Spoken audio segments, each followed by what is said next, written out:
Đi thôi. Đó bây giờ vô nói chuyện với lại thằng này, mình lấy hết thông tin rồi đó, bây giờ mình vô gặp nói chuyện với thằng này. Okay. Naughty bound. Now repeat. Savory crackers. Bánh kẹo ngon. Sao? Ah, you're back. You met Poppy? You want to start Con talking gì đây? now? Anh kiếm được con nó ở đâu vậy hả? Nó là cứu vợ không phải vẹt.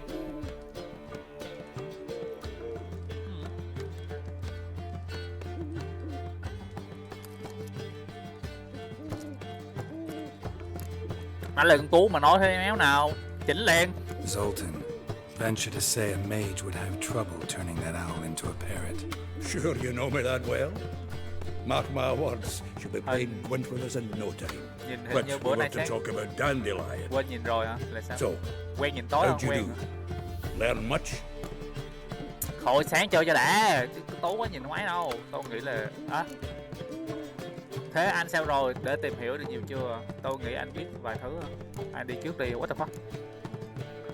Women on my list hadn't seen Dandelion in a while. All claimed he had been acting Nhưng mà nhìn thấy nó strange, sáng hơn đúng so không? mentioned he'd been seeing Sáng someone hơn thì good else. đi, nhìn Thing dễ hơn. is, Mystery Woman wasn't on my list. What's she supposedly like, this lass? Blonde, from Kovir. A Troberits, apparently, named Kalanetta or something like that. That makes it clear as crystal. It's Priscilla. Aye. Must be her. Priscilla chắc chắn là cô ấy rồi. Tại sao cô ta không trong danh sách hả? Priscilla là ai? Who's this Priscilla? A Troberits. Nhìn tối điên à? Rồi sáng cho dễ nhìn chứ tối quá không thấy được. Picture Dandelion with a pair of tits and you've got the general idea. Thêm cặp. Interesting image. So how Dandelion handled meeting his Thôi đọc đi, female đọc đi, lấy double? cô đọc I chuyện think đi. he fell in love. Rồi đó, đó chính là filter này. Sáng hơn nữa nè, tối tối thui. Này bình thường nè. Đó vậy được mà.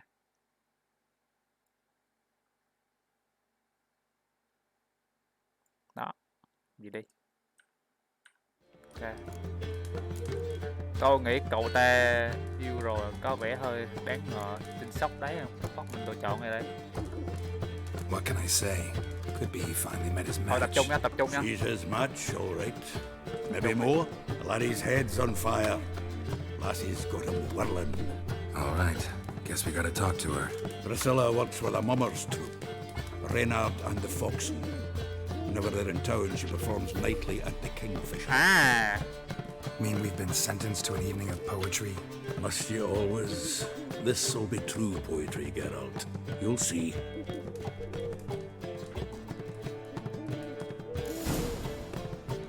bây giờ là đi gặp ở một cái có gì đấy, lấy thôi, không biết cái gì nhưng lấy thôi. Đi. Nói không, bây giờ game nhìn sáng sủa không, nhìn đã không, thích vãi liền.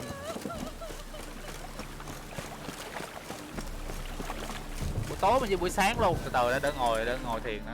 Ủa hiện tại là đây buổi sáng mà không, tôi nhìn tôi thua vậy. Hey, Má. you! Yes, you! You got water on the brain?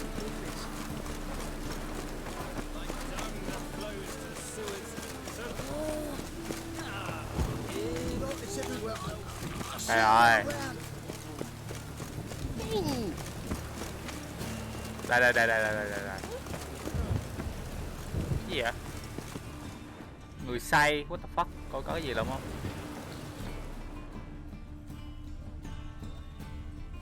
Em nào say đấy? Em nào nằm phê vào đây đây?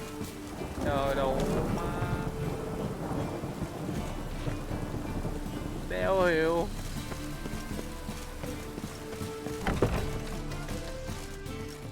Từ từ đã, vô đây bán đồ đấy nhá. Vô đây nè, cái này gặp cái thằng này bán đồ ăn. Kingfisher. Where do you get the name? Ủa? Master Dandelion's poetry. The kingfisher preened, then fell in the latrine. Know it? Yeah. Also know the one about Princess Annie, who drowned in the River Fanny. Yes. At any rate, the Kingfisher welcomed poetry lovers with open arms. Some of the brightest stars in the literary firmament performed here. À, cho tôi xem cái gì đồ bán này, đúng rồi này. What are you serving today? Đó, mình có thể bán được đồ ăn này. À. Cái này sao có be đồng vậy? What the fuck?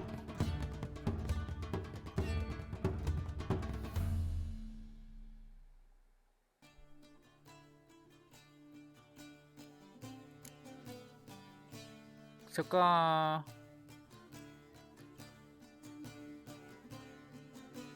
số 10 đồng cái này.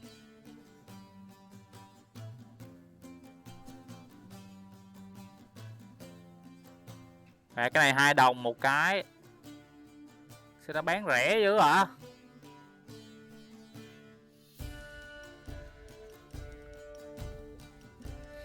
Thịt cũng có 1 đồng thôi á. Ô, thằng này nó bán rẻ lắm.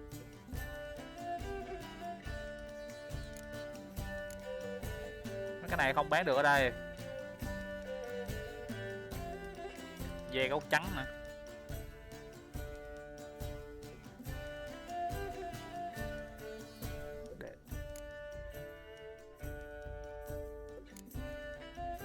Thôi nó vậy thôi chứ cũng không bán đồ ăn đâu. Để đồ ăn đấy. Đồ ăn nó cũng không chiếm quá nhiều diện tích. Thôi mẹ nó. Thôi, tạm biệt. See you. Vì bây giờ phải đợi tới trời tối à. Where you go? Ok, vậy chỉ trời tối thôi. Đây. Không thể thực hiện vào lúc này mà tao héo. Sao vậy hả? À, vậy là chắc mình ra ngoài đấy. Mình ra ngoài xong mình ngồi thiền rồi chờ giờ tối mình vô. Có cái gì này? Còn chìa khóa, chỗ này còn chìa khóa mới mở được rồi. Hả? Đây. Ok.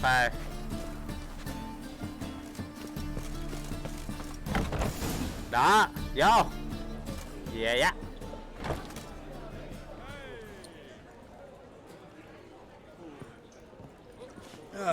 Here already. Come on, let's find some arse rests. Should start soon. Station. Em nào đấy?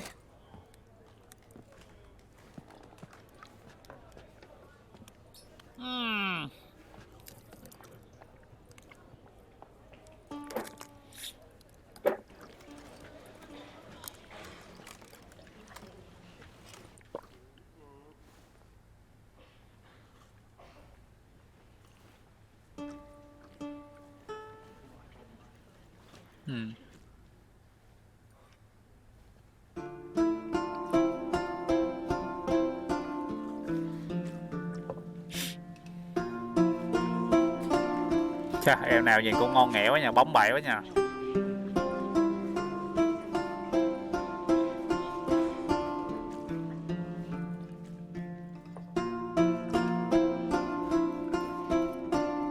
Em này mở đài à? Sao cái tiếng cái cổ tay. These scars long have yearned for your tender caress to bind our fortunes. Damn what the stars are. Rend my heart open, then your love profess. A winding, weaving fate to which we both atone. You flee, my dream come the morning. Your scent, berries tart, lilac sweet. To dream of raven locks and twisted, stormy, of violet eyes glistening as you weep.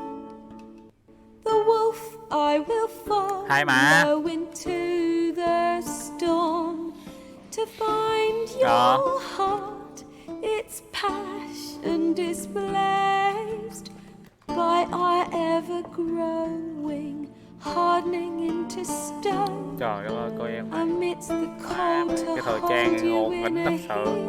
heated embrace. You flee, my dream come the morning. Your scent, berries tart, lilac sweet. To dream of raven locks and Đoạn yên bình nhất game hả? twisted stormy. Of violet eyes Khóc khóc khóc khóc. glistening as you Gì đấy? I know not if fate would have us live as one, or if by love's blind chance we've been bound. The wish I whispered when it all began, did it forge a love you might never have found?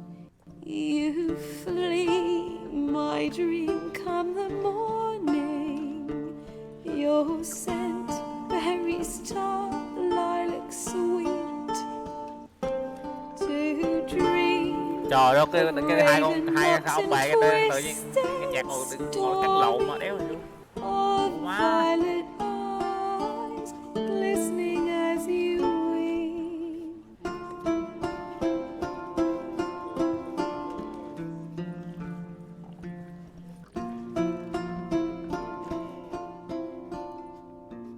Buồn quá lên.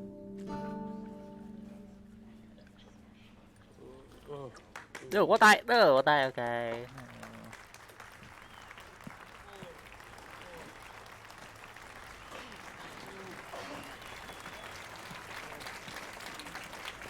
Rồi, vô vấn đề rồi, vỗ tay thôi đúng rồi, vỗ tay. Ai vỗ tay chứ phải chắp tay nha, quỷ. Hiểu hiểu. Sợ. I know him! Ờ. Twizy murdered some Temerian boys back in White Orchard. Silence, woman. We've come to hear music. A murderer? Ủa lúc nào? There's a war on. Some die. Oh, please, argue this out elsewhere. Squabbles and rows again. And I was told this was a decent establishment. Chúng mấy thằng trộm mà, Rhino ủa? Geralt, Tụi nó trộm you mà. risked his noggin to save someone else's ass. Trộm mình giết đúng rồi. Save, you say? Vậy hả? He murdered folk. Don't let him provoke you. There's the door. Settle this outside. Come, Mấy thằng trộm mà mình giết tụi nó rồi. I Tụi wish này to cũng listen mấy. to music. Music! Cultural capital of the world? The fuck it is.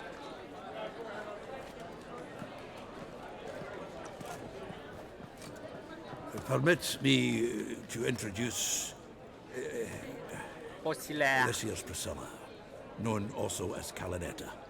As lovely as she is talented. Em này lên biểu diễn chưa cà râu This- sao nhìn thấy vẫn râu This girl lúm over dúm lúm here, dúm. I know. Phải lịch rồi. Dandelion's told me a great Không, deal about để- you, and để I've cái râu. listened with bated breath.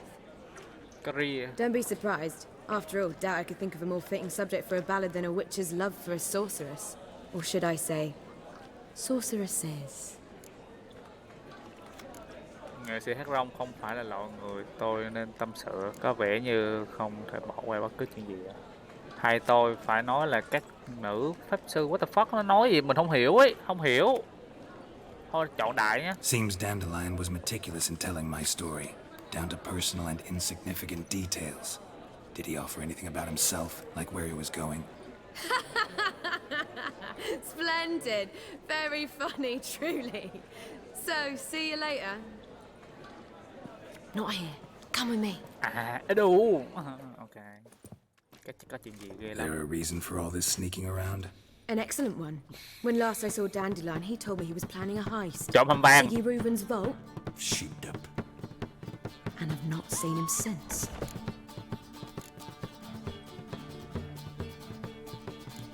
Đột nhập vào hầm vàng, đang nghĩ cái quái gì vậy? Đột nhập vào hầm vàng nào ta? Dandelion breaking into a vault. I'd sooner expect him to choose a life of celibacy. True. Forgot to pay for his wine at the Passaflora once. Made awake the next 3 nights worrying about it. Any idea what got into him? He have debts he needed to pay off? Claimed he was helping someone. Urgent matter that couldn't wait, he said.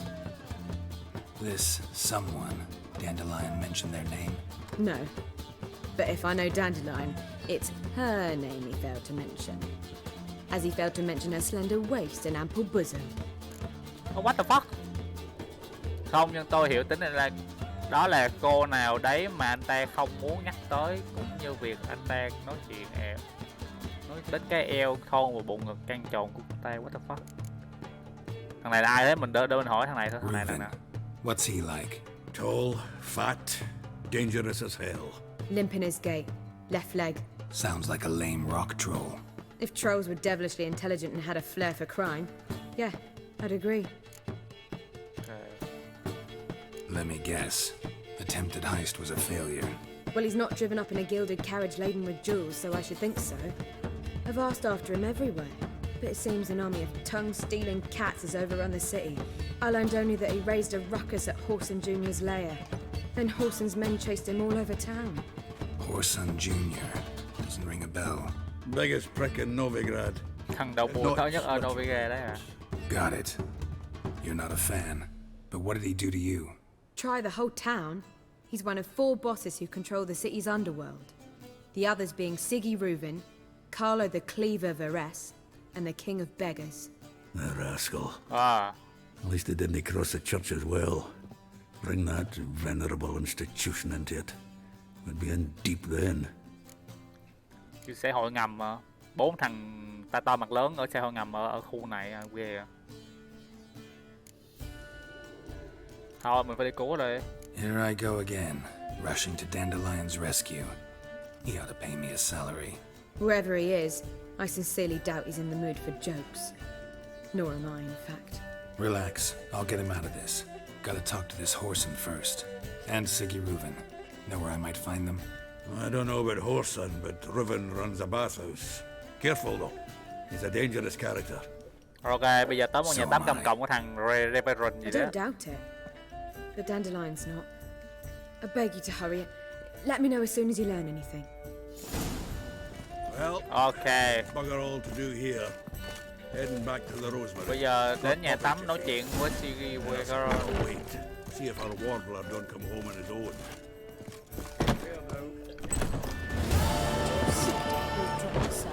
If I was seeking to get you drunk, we would not be drinking Cote de Bleu. Cái nhiệm vụ đi sàn thôi cũng được 800 XP. Vai lẹm. Rồi đỡ tăng điểm thôi. Tăng điểm.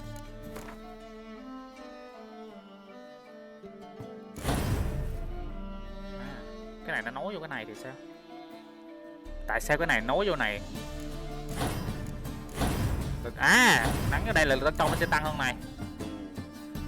Tấn công mạnh tăng 5% tốc độ, tăng RME, làm lệ hút mũi tên khi đỡ đòn, thời gian chậm lại thêm 15% khi ngắm bắn, bị mất khi trúng điểm ADM bị mất khi trúng đòn, giảm 2% tốc độ, tăng enemy là cái mẹ gì vậy?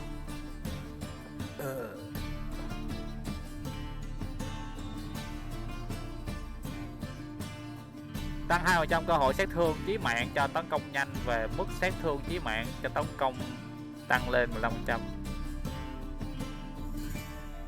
Tấn công mạnh và tấn công nhanh. Phòng thủ à.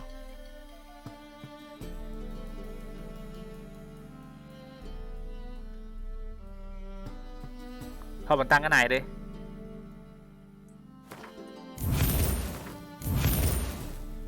Đó. Cái này lên 3 này. Bên này có cái cục gì này, mình có thể gắn cục gì vô đây không? 7 chí 5 phép. Đây mình gắn cái này vô đây. Đó. Ui. 21 phép, đéo hiểu cái đó là gì luôn ấy.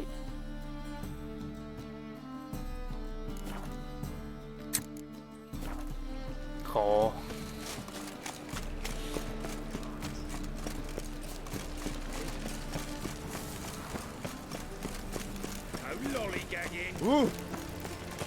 Từ đó, để mình vô hành trang tôi chỉnh lại đồ đó. Cái quần này là cái quần của công.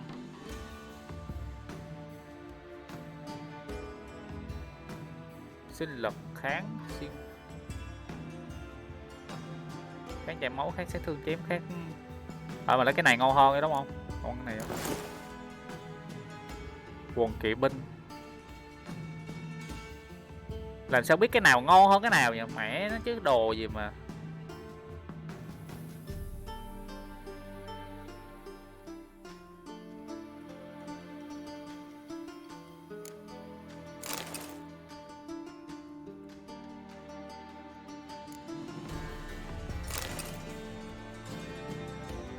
Coi kiếm này, cái này là gì? Công cụ sửa dép. À, sửa giống cái dép này à.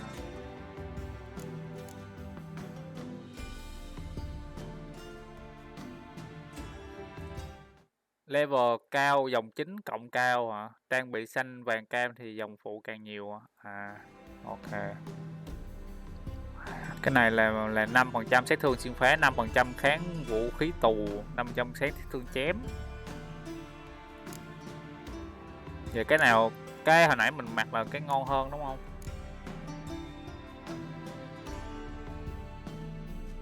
Hồi thể lực trong khi chiến đấu. Ui, cái này ngon nè.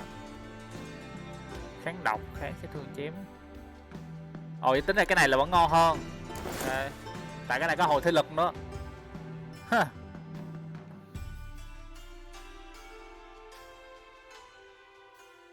Đuốc nè. Đuốc mà không biết mình làm sao mở luôn. Từ từ đó gắn đồ ăn vô đây nha. Coi cái đồ ăn nào mà nhiều thì mình gắn vô. Cái này ít nè, đỡ ra đi. Cái này mình chả bao giờ dùng luôn ấy. Để mình gắn cái này vô cho nó nhiều nè. Cái gì cái nào nhiều mình gắn vô. Đây. Đây có tăng máu không? Đó. Gắn ngọc vô hả? Gắn ngọc vô sợ tháo ra không được ấy. Cái này gần hư rồi này, 60% rồi. Cái này 60%, hai cái gần hư rồi nè. Đây ngọc hiện tại là đang gắn ngọc tấn công, còn mấy ngọc này phải ngọc tấn công luôn, ngọc cơ hội gây choáng, cơ hội phá dép. Cơ hội gây bỏng, cơ hội gây đóng băng, cơ hội gây choáng. Mấy ngọc này hình như ngọc dởm sao ấy. À đây mình kiếm được thợ đèn tháo, nhưng mà ngọc này ngọc dởm, ngọc này không liên quan gì hết trơn ấy, cho nên không nên gắn vô. Tháo được, đúng rồi anh nhớ có tháo được, nhưng mà phải tốn tiền ấy, tốn tiền mới tháo được. Ma pháp này, ma pháp cộng tới 74 điểm luôn, what the fuck. Kiếm thép mà ma pháp nhiều vậy? Kiếm ma thuật hả? Mình ôi, tính ra là cái lực cơ hội đây chỉ mạng 3%. Thôi nhiều quá. Thôi cà bà đi nha, từ từ tính. Thì thôi.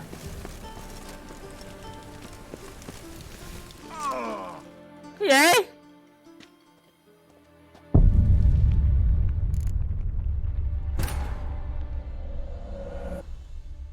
What the fuck?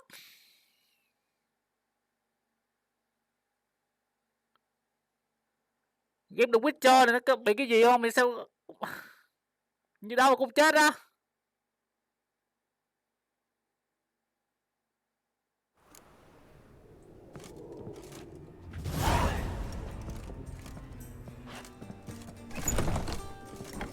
Đủ má mà ngạc nhiên quá lên luôn ấy.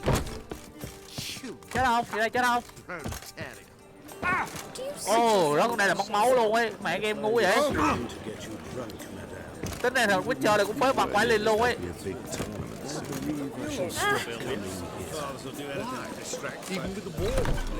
Ok, vậy là chỉnh lại từ đầu á. Má nó. Cái này như cũ đúng không? Không có gì thay đổi đúng không? Cái này mình gắn vô cái này, nãy mình gắn vô cái này đúng không? Còn gì nữa? Mình tháo đồ ăn ra.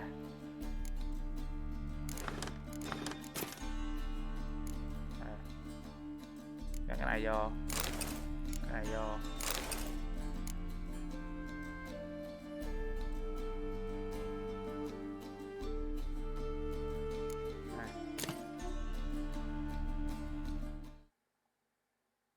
Phế gì chứ còn nữa mà nó cái chỗ đó nó thấp trũng ở đó mà nó nhảy xuống nó chết đó em thấy à. Kỹ năng nữa, không kỹ năng nữa. Cái này nãy mình tháo nó gắn qua bên này nè, mình gắn qua bên này, mình chuyển cái này qua. Đẩy cái này vô. Đó, phép thuật đẩy lên, tăng lên, sức mạnh lên rồi mình tăng cái này. À. nghĩa là mình nên tặng cái điểm này vô, mình nên học cái này đó, xong mình nhét cái này vô đây đó là nó sẽ tăng 15% tấn công. Wow, game cũng dễ mà, có gì đâu. Ok, let's go. Mình sửa lại là mình phải sửa cho nó xịn hơn đúng không?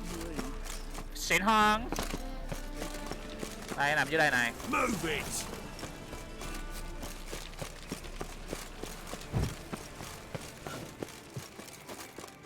Xếp chưa hả? Đây đây, giờ xếp này. Game này nó không có auto xếp nhờ. Bắt mình xếp cái này nó khó chịu. Đó, xong. Nãy vô tình bị chết thôi, ai ngờ là nó chết đâu. There? Open up. Chưa đi sửa vũ khí nữa chứ mà.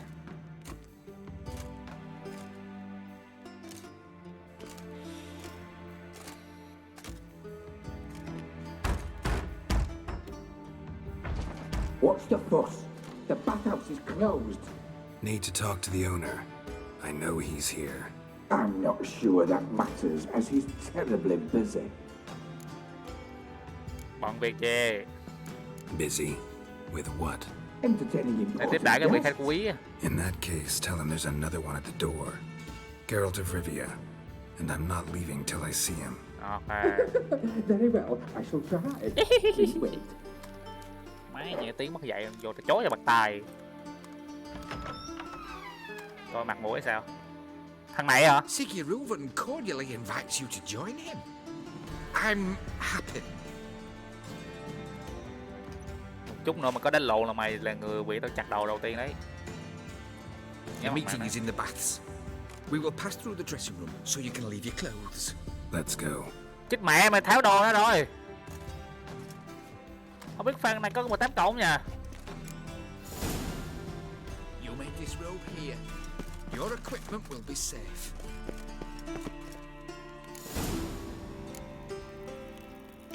Ai đâu mà con quân. Ủa đã lấy hết đồ của mình luôn á. Nó còn gì trong người luôn á. Splendid. Sigiruvan awaits in the next room. Hey, Whitehead. Nice. Ui! You were right. He doesn't blush. Ai?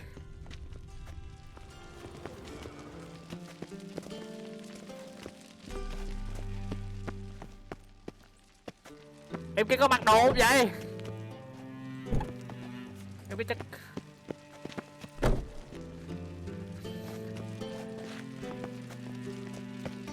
Má thôi là mình đứng xe mình soi trước đi. Trời đất ơi! Em này có mặt nè, mấy em này có mặt mà. And Junior cut off his hand, then ordered them to shove it up the Trời ơi! And then he sent the body back, offering You won't find any better. From the Yaruga to the Đã dữ. Also, those not to come.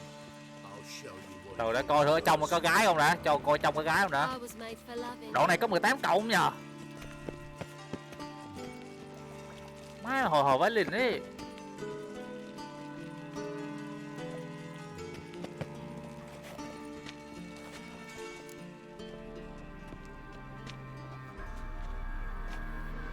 Easy, Cleaver. Orson Jr.'s a dead man. I'll have my scribe send you a notice. You don't have a scribe. And we'll eliminate Junior when, and only when, all of us say aye. Giờ có đánh nhau ở đây hả? Má nãy giờ nhìn thấy em kia không mặc gì, may mà mình đứng xe là không thấy ấm mấy, chứ không chết rồi.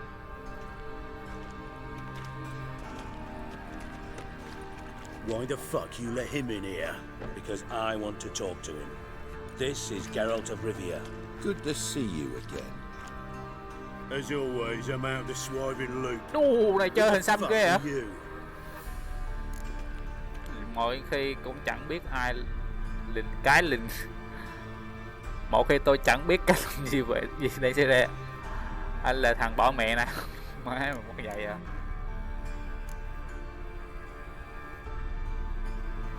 Sao đâu? Mình nói câu gì ra ngầu nhờ? Thôi mình ngầu luôn nha. Ok. Thằng kia nó cũng biết mình là ấy mà. Problems with your plumbing? Nah, It's under control. Geralt's a friend from the old days. Cũng biết mà. Although... Got intruders. Someone just snuck inside the bathhouse. Several men. What the fuck's he on about? Ploughing fortune teller? Assassins! Please, no!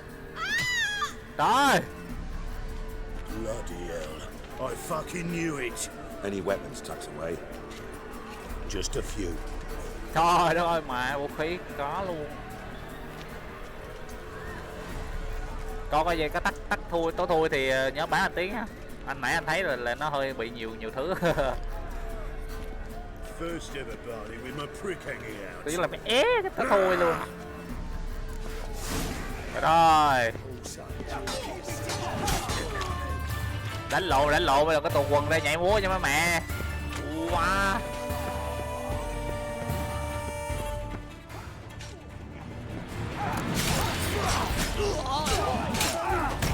Lost your nerves. Tính ra tụi này nó đánh mình vô mình lật đồ thôi, có gì đâu.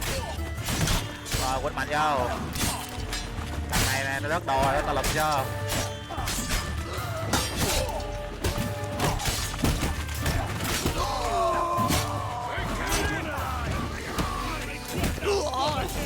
Tụi bọn này ghê lắm, bọn này quýnh mạnh lắm.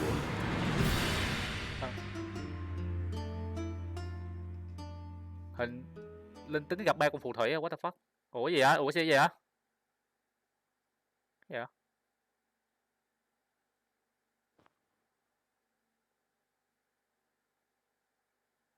What? Nãy lỡ bấm cái nút gì đó nó đang tải luôn rồi.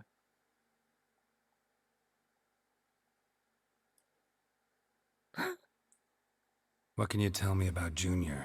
Aiming to write his biography. Put his dad in it. Horsun, son of Horsun. Great title. I'm all ears.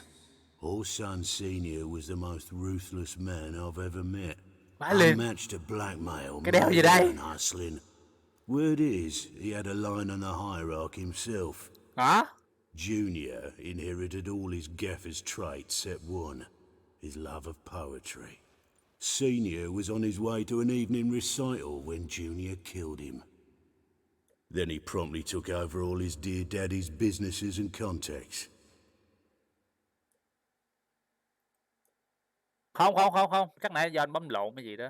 Từ từ What đó. can you tell me about Junior? Aiming to write his Bấm lộn biography. nó bị kẹt rồi, từ từ đó. Tắt máy lại đấy. Đủ phòng. hồi nãy bấm nút đồ bấm E xong cái vô người thằng đó luôn á. Xong rồi. Lại. Triss could not help Geralt, yet she did direct him to Corrine Tilly, an Oniromancer and an expert at finding the lost and the missing. Guided by Corrine Đây này, the cái vụ đây này. dream. In it, Ciri and I, the bard Dandelion, were reunited. Cái này nó tóm tắt này cho mình biết này. That to find Ciri, he would first need to find his dear old friend. Nó tóm tắt này.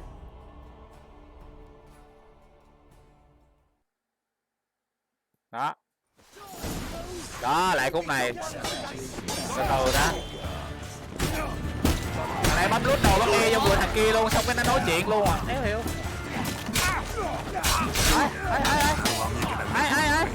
Ai. Cái gì vậy? Ai? Khô đã. Cái mèo gì đây? Không có phèn, tự nhiên thấy cái một thằng rồi xong cái ba bốn thằng kia nó bay nó quýnh mình á, đéo hiểu. Tự nhiên nhảy quyền đám phe nó luôn, tụi phe mình chứ. Không, nãy tụi phe mình, tụi hai kia phe mình. Mày nhảy cho tụi hai kia phe mình á, đéo hiểu. Trời.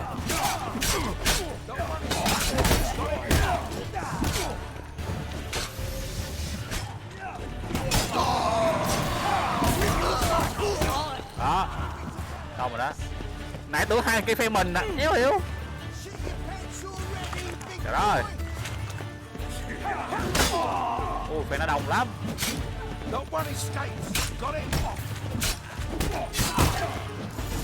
Rồi. Xong rồi đấy. Đó, bây giờ mới đúng này. Hồi nãy bấm lộn mà. Bấm nó bị kẹt. Terribly sorry for that incident. My security failed. Mày bị kẹt. I'll get to the bottom of who, why, and how. They were Whoreson scum. That's the bottom of who and how right there. Don't start that again. Especially not in front of our guest. Đó, bây giờ mới We nói chuyện nè. pranced in right before they attacked. Coincidence? Why do I doubt it? Let's give him a chance to explain. Đó.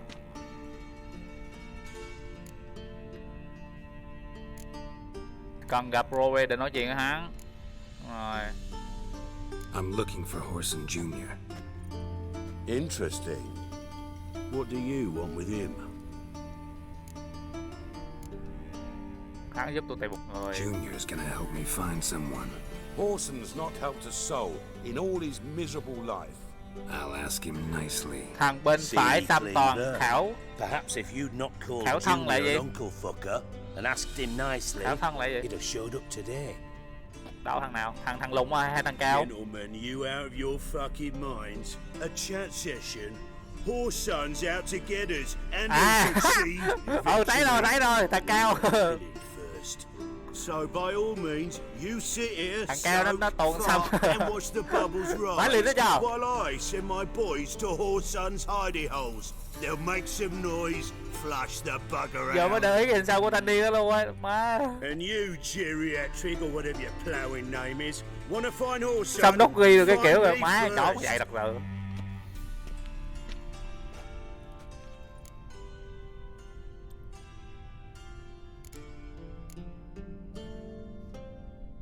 Vậy tôi sẽ tìm ở đâu vậy hả? Ủa?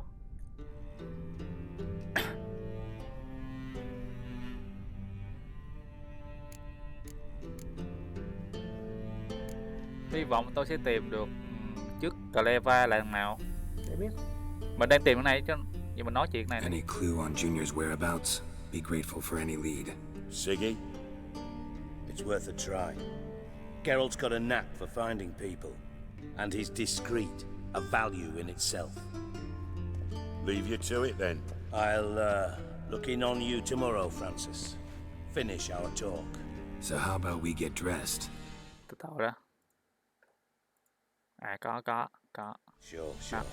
Then we'll talk in private.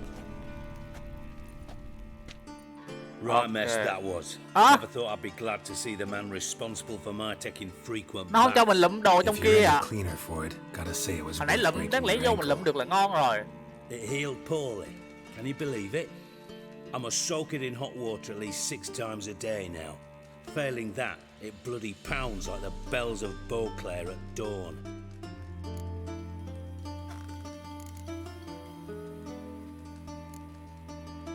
Sorry to hear that. You're sorry? Well, consider it resolved then. Now, mind showing some added compassion could mean a miraculous recovery to me. Listen, Reuben. Nhưng mà đánh xong là hết lụm được rồi, đánh xong là tụi nó ấy hết rồi. Nãy trừ là một thằng mình đi lụm ấy, xong mình mới lụm được. Trừ là một thằng còn sống ấy. If you want to listen, listen. Hơi nhiều chướng vật hả? If not, I'd rather you spared me your wit and threw me out now. Nói chuyện xong đi lụm được hả? What's the harm?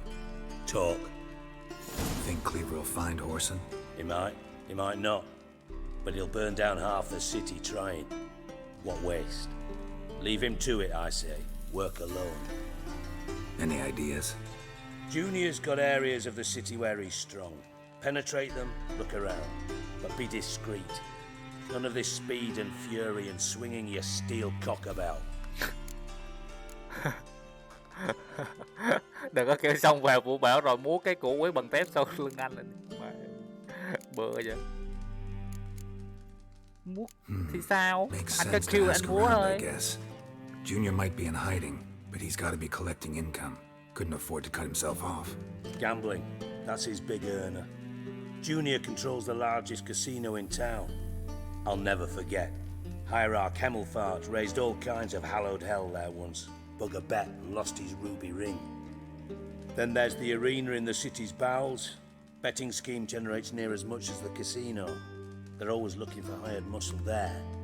Suppose you could always search Whoreson's house, though I doubt you'll find him there. Maybe some clue, though. Anh có thể tự lục soát nhà Watson, dù tôi không tin anh sẽ tìm được hắn ở đấy, nhưng chắc chắn tôi sẽ chung manh mối. Nhà hắn ở đâu à? Giờ bây giờ mình có 3 sự lựa chọn, một là mình tìm tới sòng bạc, hai là tới đấu trường. Mình tới đấu trường đi, mình dân chơi mà không có đập nó. Promising. Where's that? Sewers beneath Gildorf, but you'll have to enter through the pits, endure the stench of poverty on the way. Now, Junior loves a good fight. Wager he'd give a lot to see a real Witcher in action. Ok, được đấy. Mình hỏi mấy cái này luôn. Where's Junior's casino? Near the Temple Watch Towers. Orson's got nought to do with the casino officially, so careful. Mình hỏi ba vị trí của ba chỗ luôn, rồi mình muốn đi cái này mình đi sao ấy. Đó, nhà hắn ở đâu luôn này. Mentioned Horson's got a house. Where is it? Solid townhouse on Temple Isle, just on the other side of the bridge. Wouldn't wager me knickers on finding him there. Junior's not that stupid. Tới lúc tìm Watson rồi, đây thôi. See if I can't find Horson at the casino or the arena. Might talk to Cleaver as well, though. Do what you will. Just be cautious. Horson's expecting payback, I've no doubt. Thanks for your help, Dijkstra. Just go, Witcher. And if you can't find the slimy bastard, come and see me. I know him well. Might figure. Ồ, sau này thằng này nó giúp mình giữ rồi ta.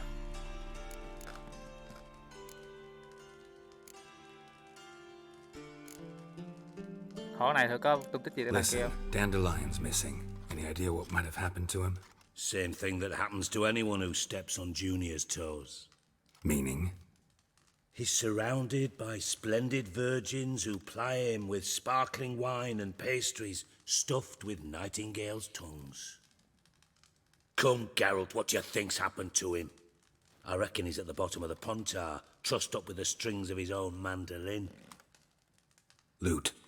Far as I'm concerned, he might as well be rotting down there with a goddamn trombone. Sao khó chịu anh sao thế, cứ ức chế gì với đâu để hỏi thôi. You wouldn't happen to have a bone to pick with Dandelion, would you? Dandelion. Of course I do. You serious? Dead serious. Dandelion published a sonnet recently. Second stanza, the shit uses paired couplets instead of an inserted rhyme. Surely you understand how deeply offended the poetry lover in me was. The bastard shan't get away with it. I was being serious. As am I when I say I have exactly no time to worry about your gigolo boyfriend. Got my own problems. Problems you might be able to help me with. And if you did, why then I might be inclined to ask after Dandelion, establish what happened to him. Ok, thằng này cũng có nhiệm vụ luôn I can help. What do you need? I'd rather show than tell. Picture's worth 1,000 words and all that tribe. And you do realize, if you say anything about what you see here to anyone, it'll mean a razor between your ribs. Sao nhiều? Figured as much. Excellent. One last request. Oh, let's call it what it is. A command. Don't draw your sword unless I ask you to.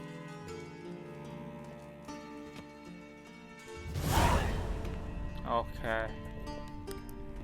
Bắt đầu làm gì đó, bắt đầu phụ thằng này để biết thêm tung tích của Dandelion.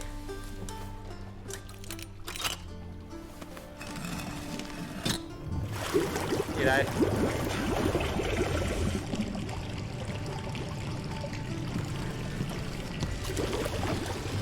Be so kind as to follow me.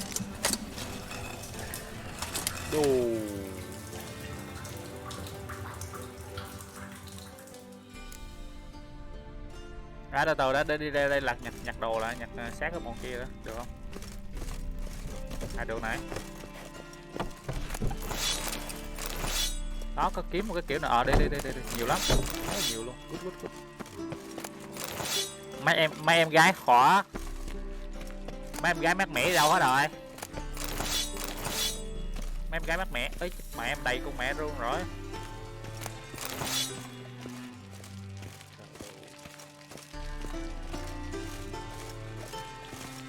Từ từ đây nhá. Không sao mà vứt được. Đi tìm cái gì bỏ vô. Từ từ đó, bây giờ thế này.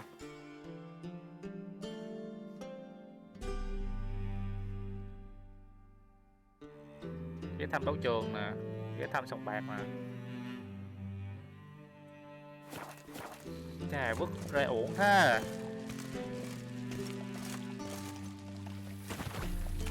Sao đầy đồ nhanh đó nhờ, mình không có cái điểm nào đó tăng cho mấy cái trời ơi, mình đồ nhiều lắm này. Toàn đồ ngon không mà tự nhiên vứt ra uổng thế. Từ từ đó tôi coi thử có cái cách nào mà tăng kỹ năng cho nó nhiều nhiều slot không. What the fuck?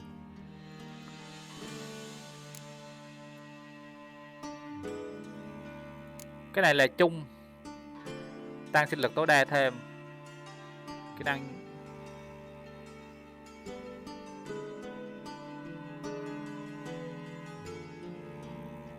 Có đồ trắng hết đi hả? Từ từ đó. Cái này này, trọng lượng hành trang tối đa tăng thêm 460 ô nè.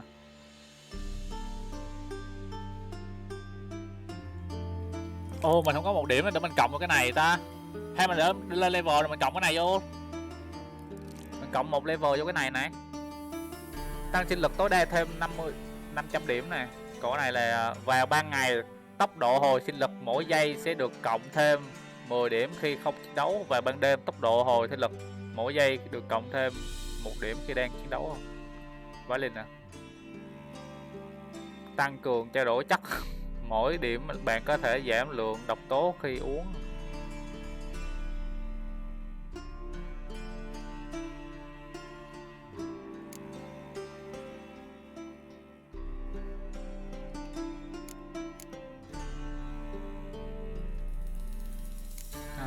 Vậy là phải bắt đồ đây à.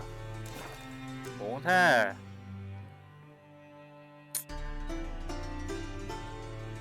Mấy cái gậy đều bán có tiền lắm này mà vứt phải uổng thế.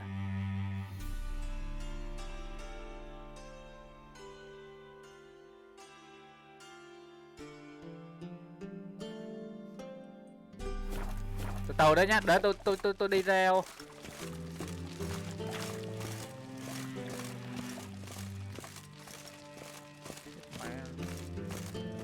Ủa thằng đó đâu vậy? Giờ mình đi chạy ngoài kia là mình bán đồ thì hơi lâu nên thôi. Vứt đồ uổng thế. Ok, hơi vứt thôi. Không có cách nào khác. Cái này 50 mấy đồng là cái nào rẻ tiền vứt thôi. Cái này vứt nè. R là vứt bỏ R đúng không? Cút nè. Chết mẹ tôi vừa vứt cái lộn cái gì rồi. Đó. Vừa mới vứt cái kiếm rồi.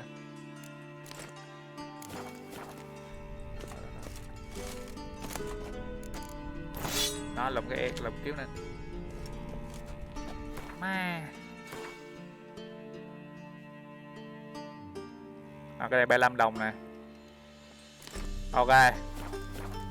Let's go.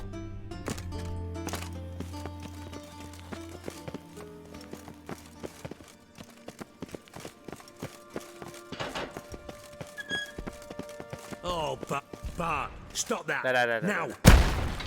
Cái vậy cô vậy? Bad. Bart makes Ziggy lose, Jorfin. Beating your head against the wall won't change that. But hurt. But less thinking. Con gì đây? But less Bác bớt suy nghĩ, bác buồn gì mà què vậy? Anh đưa tôi đến đây làm gì? Anh kiếm đâu ra một con tròn vậy? What the fuck? Don't seem to have trouble communicating with the troll. Why'd you bring me down here? Take note of that hole. We'll come back to it later. And see that door? Vault behind it until recently filled with Novigrad crowns and countless other valuables. But God. Then boom! Jorfin go! Translating into common, someone fucking made off with nearly 20 tons of my gold and all the lighter stuff. And you will help me get it back. Vai lên. Thằng nào lấy? Ủa vậy là tính ra cái thằng Deadline nó đánh bom vô chỗ này, nó lấy được tiền, nó lấy được vàng rồi nè. Fine. I'll help you. You're not exactly bursting with enthusiasm. Witcher mutations. They strip us of emotion. I'd be jumping for joy otherwise. All right. Ought to look around. But first, some questions. I'm all ears. Có nhân chứng nào không? Giá trị chỗ này là bao nhiêu hả? Hỏi coi. How much was it all worth? Got an approximate idea? Why the fuck do you care? Figuring your finder's fee. Don't get your hopes up. Know you too well for that. Just prefer to know what I'm looking for. 3 crates of Nilfgaardian 3 đồng florins, tiền, a chest of 1 emeralds, rượu ngọc lục rubies, bảo, and 1 rupee hồng topazes, ngọc, silver đĩa candlesticks bạc. and platters. Ồ, nhiều dữ hả? I could go on. Shiny Jorfun. Oh, God. Take it the thieves got in through the hole behind you. You're a regular fucking master sleuth. Any other brilliant deductions you want confirmed? The year, maybe? Bloody name of Redania's king? No, but I am wondering, for instance, how that hole got there. Hole no. Boom. Hole. Bad look won't go. Bad look no. Only sleep. Bad shrooms. Head falls. Nắm độc ý anh là gì? Bad mushrooms? What's that about? Pop's mold. Nắm The game spores are highly toxic. One whiff and you're dead. Unless you're a troll, that is. Yes. Bad. Bad troll. Not talking to you, dimwit. Where was I? Ah, mold spores. They cover the walls of the sewers other side of the vault. Actually thought it was a good thing, you know? A bit of extra protection. Thieves found a way through it. Bart, you see them? Bad through hole. Want see boom. Got what? Breathe. Shroom. Sleep go. Jorfun gone. Bad troll. Now. Stiff upper lip. Boom. Can you elaborate? Boom. Cái này biết rồi mà. This like. I'll elaborate. Explosion. Big enough to blow that fucking hole in the wall, separating the vault from the sewers. Cái này ấy rồi, cái này biết Gotten rồi. pretty good at communicating with this troll. Lots of prior experience. Worked with idiots my whole life.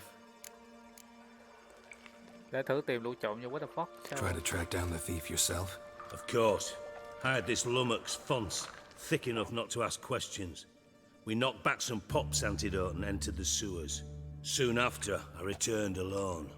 What happened? Lad started belching something horrendous. I mean, burps with so much mass the walls shook. Told him, Fonce, stop. You're in the presence of a count. Well, former count, but still. And then he puked up. Up came most of the antidote. Lost his protection. Tried to pull him out. Then I heard a bubbling. Something crawled out of the water. I value the lives of my men, I do. But I value my own even more. Dropped Fonce and ran like hell. Okay. Should look around the sewers. Got any more of that Pop's antidote? I've a few vials left. Got the formula too. Disgusting swill, to be honest. But it'll save your life. Here. Thanks. You've naught to thank me for, literally. You're no good to me if you suffocate. Công thức chế tạo cái gì đó. Upstairs if you need me. Sight of this empty vault's giving me an ulcer. Good luck to you. Bạn muốn vô đây là phải uống cái gì đó để cho nó y nè. Dandelion, what the hell have you gotten yourself into?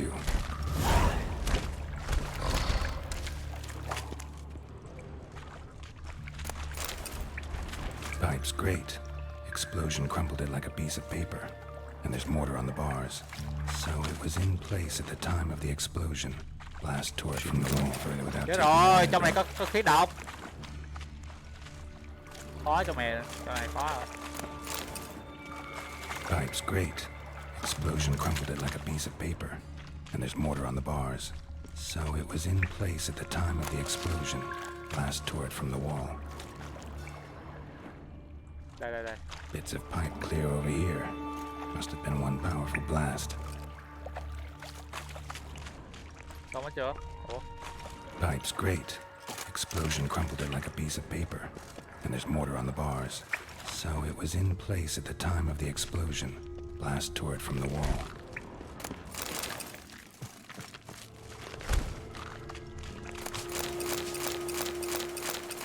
Hey Bart, got a minute? Minute. But no minute, got.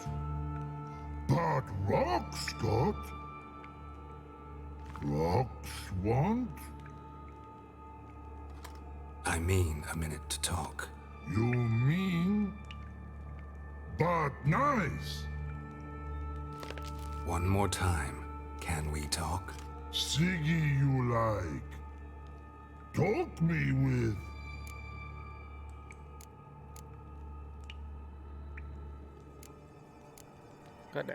Cho nên nói chuyện với thằng này hả?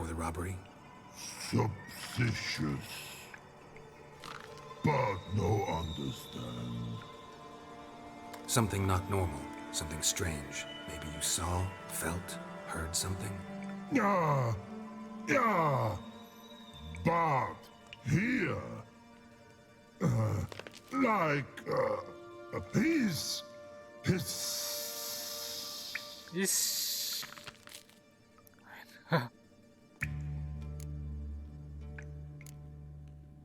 Tiếng xì xì giống như rắn hả?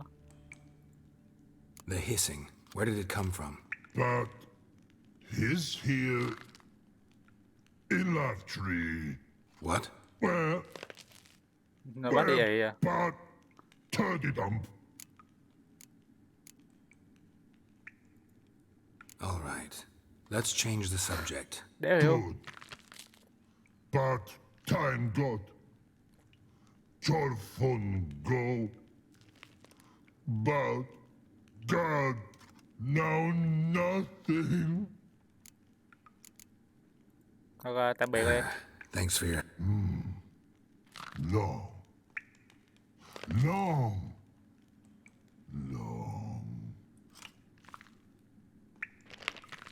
Má, ngáo đá vãi liền. Đánh đây, cánh này để tao lụm đồ đó. Nó bắt đi ị con mẹ. Đây. Edges curled out. Something inside blew it wide open.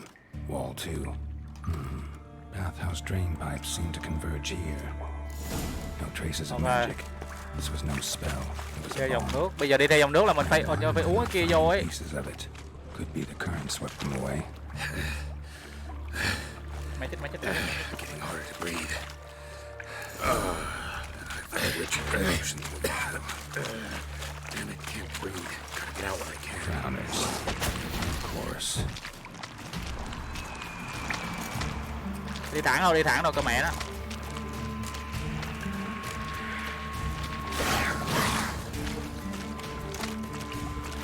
Con này đánh lộn ở đây.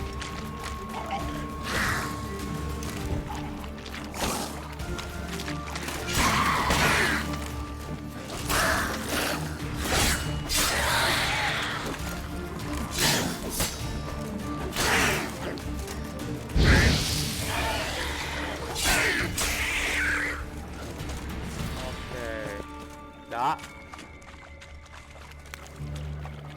Bottom of a container. Silver Có cái bình kia, bình giải độc ạ. Đúng rồi, antidote giải độc ấy. Đúng rồi. Probably by the explosion. Bomb part.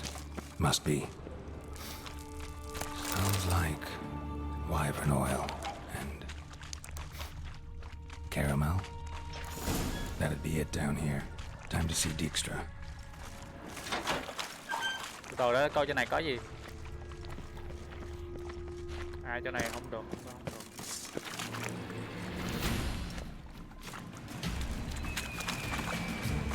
Rồi không lút được rồi, thôi bỏ đi. Tụi mẹ nó, đi thôi. Gold coin. Trail ends here.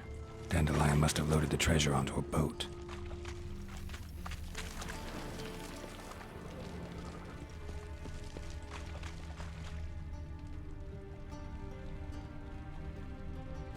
Bây giờ trở về nhà tắm để tổng kết manh mối lại với thằng kia. Mình sẽ về nhà tắm. Đi ngược lại luôn á. Ok. Quá luyện.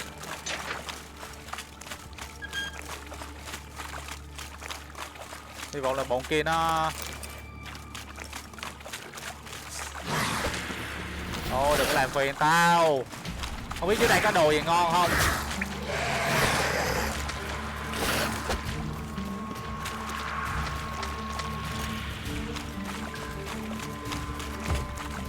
Chắc dưới đây có đồ ngon á, mình không biết chỗ lấy đâu.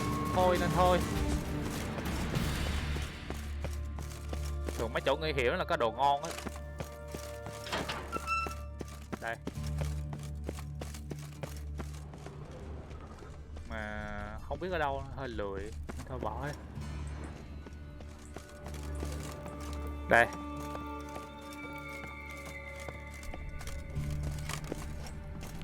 Sao tự nhiên có 2 xác đây à? 2 cái đồ mình luyện ra. Lượm vô. Đó, lấy vô. Xong rồi đó, bây giờ mình đi ra bên kia xong mình bán. Đấy.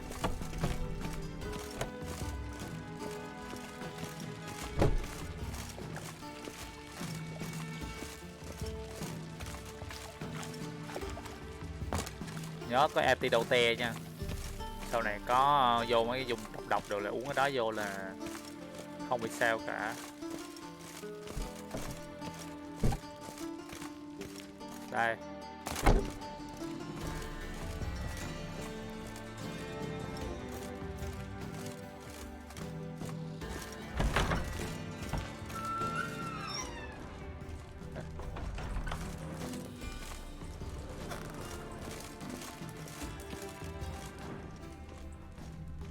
Nó full đồ nó không cho mình lấy theo hả hay sao vậy? Đây nè. Đây nè. Lấy được chứ?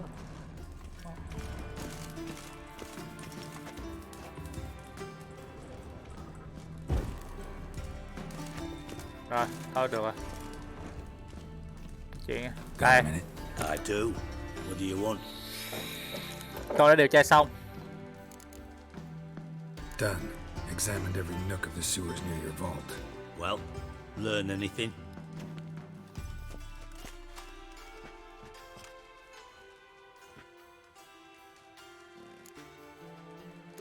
Tìm thấy những mảnh bom. Lũ trộm đã chắc bó quanh lên thuyền. Bits of treasure dropped out of the crates, left a clear trail. You know, like the fairy tale with the crumbs. I know the one. Hansel, Gretel, burning witches. Very fitting for Novigrad. Trail leads to the river where the sewer lets out. Breaks off there. My bet, they loaded the treasure onto a boat. Yeah, a cart drawn by sewer rats does seem unlikely. And since boats don't leave trails, it amounts to fuck all.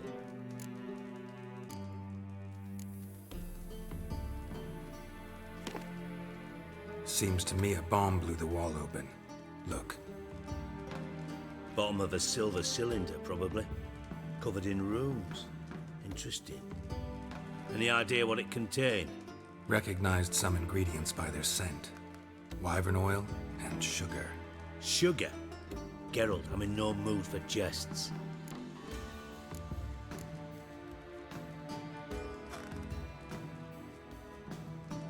Nor am I. Just saying what I found. Bomb contained sugar. Let's think. Sugar would react violently with sulfuric acid, but not so violently to cause an explosion. Didn't know you were versed in alchemy. Dabbled in it a bit while at Oxenford Academy. But this is no time to reminisce. You're to find my treasure, not write my biography. Hả? Know anything else about this book? Mẹ mất rồi thôi chứ Anything đâu at mất all? tìm cái gì, nó lên thầu nó đi thôi. Bomb went off inside a drainage pipe embedded in the vault wall. But the grate at the end of the pipe was in place when the blast happened, meaning... The bomb must have found its way into the pipe from inside the bathhouse. Exactly. Might have gone something like this. Perpetrator started emptying one of the pools, then dropped the bomb down the drain. À. The bomb flowed down with a runoff, came to rest on the grate, and, to quote Bart, big boom. Quẻ bom là có thằng gài bom trong có thằng vô trong này xong nó xả bom xuống với cái hồ nước gì đó. Để xem chúng ta thả quả bom xuống luôn, để xem chúng để thả quả bom xuống là chúng ta. Drain pipes are only promising lead. We just need to know which pool it's connected to. Yes. Happy keeps a record of guests. Đúng rồi. Should be able to tell us who used that pool the day of the break-in. You've not done badly. Feel honored to be acknowledged. Oh, that Nghĩa là tìm tới cái ống xả nào, ống thải nào đó, xong rồi xem khi khách nào tắm ở bồn đó. Xong rồi điều tra ra được thằng đó. Ok, hay đấy. Alright. You inspect the pools on the right, I'll take the ones on the left. Holler if you find anything. Ok. Có kinh nghiệm luôn. Đồ đấy, làm cái nhiệm vụ này có cách phi. Something floating on the surface. Oil looks like.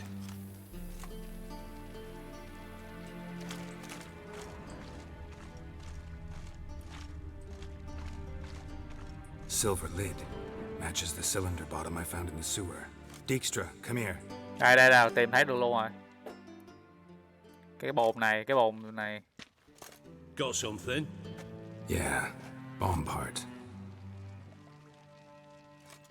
Happen. Drain pool 4 and bring me the guest book. Chop chop. Đó. Để xem dưới đấy có gì. Để xem nhân tiện. By the way, what about Happen? Could have overheard you mention the vault. Has access to the bathhouse whenever he wants. Happen has numerous flaws. He's pompous, pretentious, can be a real prick sometimes, ironic as that may sound.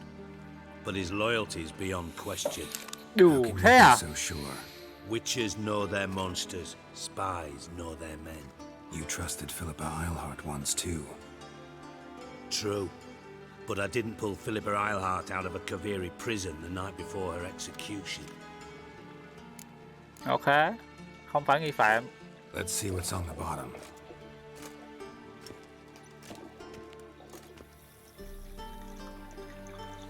Grate's been removed from the drain, meaning they flushed the bomb down here. Happen. Who used this pool the day of the break-in? Let me see. Bertolt Heinz, town councilman, Josef Schweik, brewer, and Margrave Henkel. Henkel? That's impossible. Henkel là ai vậy? Margrave Henkel, who's that? Who was that, you mean?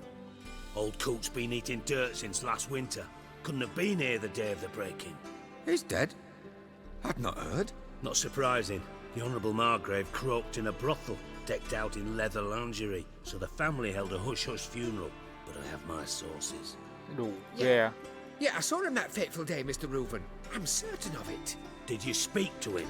Get a good look at him? No. He merely passed by on the way in. So you didn't see Henkel. You saw an impersonator. Think for once. They scooped out your balls, not your brain. And you, Geralt, start looking into this.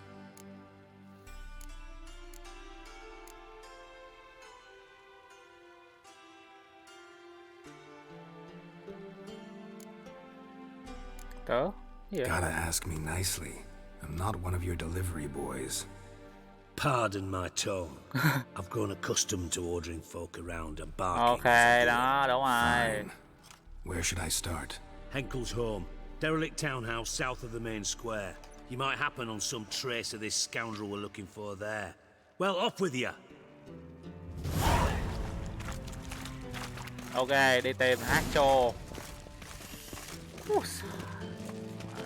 Nhiều việc quá. Đang cái việc thằng kia chưa xong rồi qua việc thằng này rồi. Không biết là nhiệm vụ chính hay nhiệm vụ phụ nữa. Đéo hiểu. Tưởng đang tìm con gái xong tự nhiên quay tìm cái thằng Deliverance xong giờ quay đây luôn. Quay đây làm việc tay sai cho thằng này luôn. Đéo hiểu.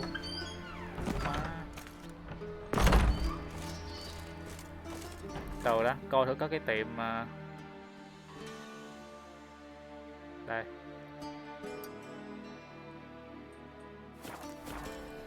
Tới đây bán bớt đồ đó. Đi không nổi luôn mà.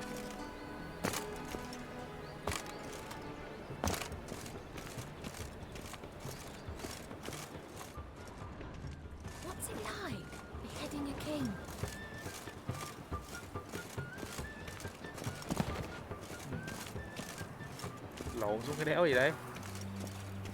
Điên à.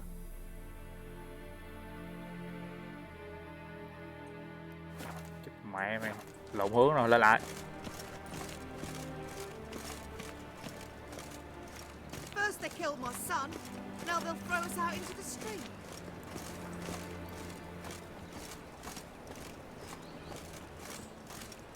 How will you make a living? Ồ, tính ra cái antidote đó nó tác dụng lâu quá nhờ. Mutants, blasphemers, kobolds. Rồi rồi. Cho đầy máu lại chút đi.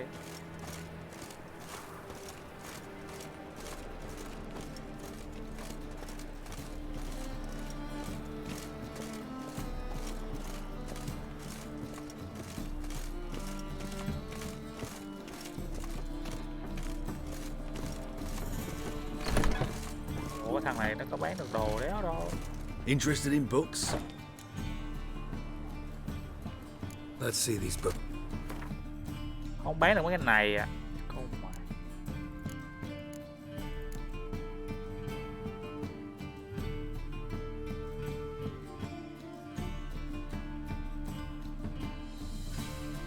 Không bán được. Không có bán sách, không bán sách. Farewell. Đi tìm cái thằng nào mà nó mua được mấy cái vũ khí này. Má. Qua thằng này nè. Đây qua đây. Thằng này bán được. Lót sách kìa thôi, không lút nữa đâu. Mẹ nặng lắm rồi, đi không nổi còn bắt lút nữa. Ô. Đây, tới đây.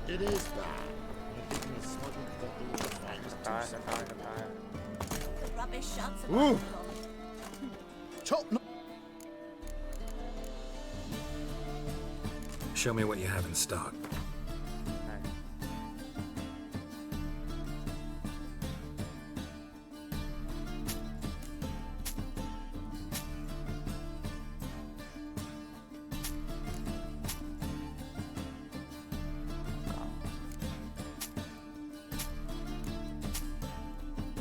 Sao có 10 đồng nữa ta?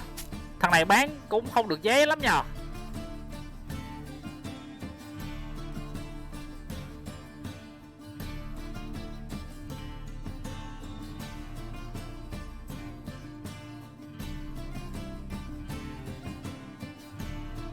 Dụng cụ sửa vũ khí của thợ nghiệp dư. À cái này ngon này.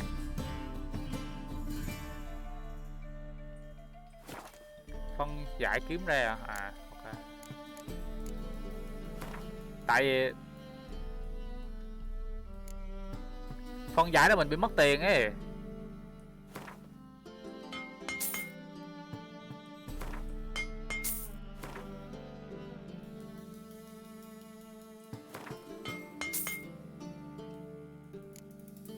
Phân giải bày ra mấy cái này ra luôn á. Kiếm thép nè. Kiếm thép mà.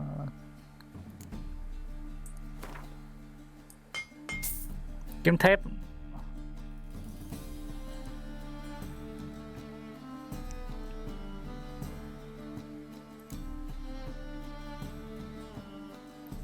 Cái này bán được không nhỉ?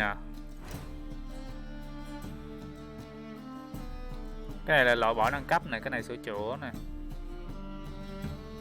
Chọn cái này sửa mà tớ mất nhiêu đó tiền luôn hả?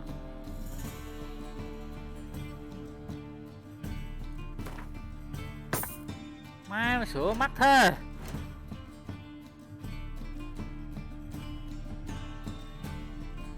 Không có đủ tiền này mà.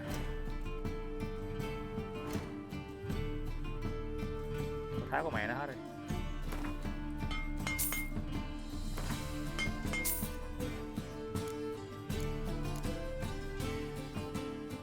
Được đồ xong lại chế đồ à? Mắc lắm ấy.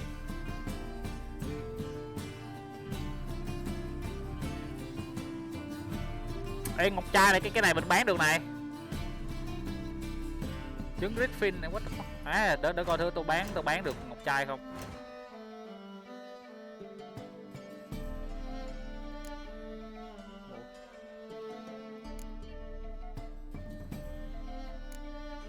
cái này bán được nãy.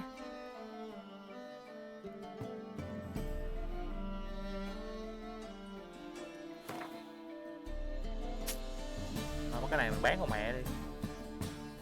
Sắt.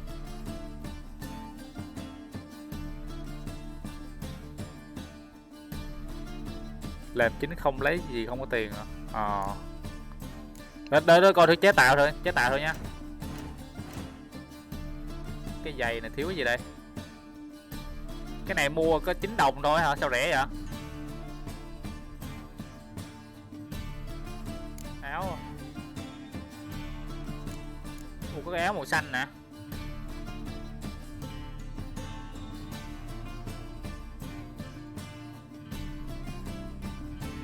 Áo về chiến binh. Ủa cái này là ở đâu vậy? Con lấy cái này ở đâu? Kiếm thằng thợ rèn cao cấp thử hỏi nó. Thằng này chỉ chế được nhiêu đây thôi. Thằng này chỉ chế được nhiêu đồ đây thôi. Cái này là mình ghép nguyên liệu lên này. Thằng này chỉ chế được mấy món này thôi này. Dép ngực này. Thằng này chỉ chế được giày dép ngực thôi.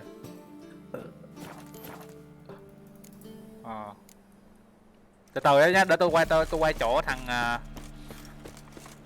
kiếm thử. Mình coi thử có cái đồ gì ngon không nhá. Đây, quay đây. Bàn sữa. Ủa cái thằng nào thợ rèn vũ khí nha. Cái này thợ rèn giáp này, còn thợ rèn vũ khí đâu. Thợ rèn kiếm đâu.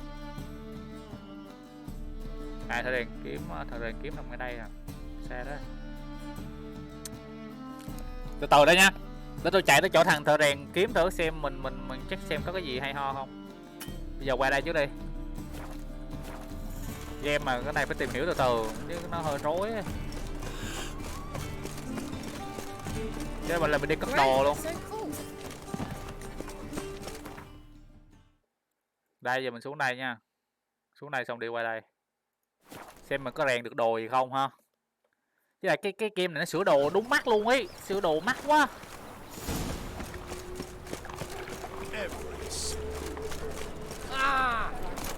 Vô đây có 2 cái quần đi.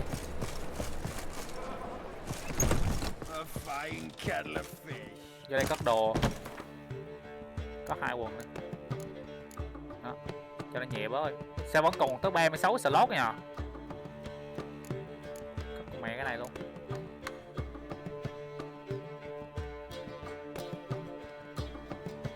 Cái này nó cũng nặng nữa hả? Cái này bán cũng có tiền mà sao nó có vé, nó ghi vé ở đây mà bán. Mấy cái này không. Cái này cũng phải nên bán đây nè. Sao nó ghi vé tiền nhiều dữ mà mình bán chả bao giờ được nhiêu đó ta. Ok. Đây. Tại chỗ thằng rèn kiếm.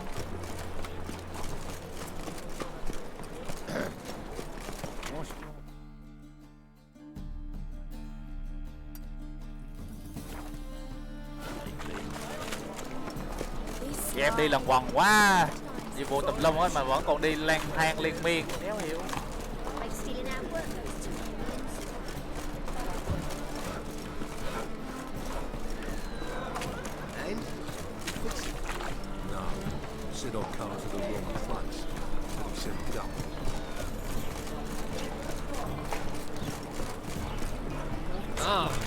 Not good.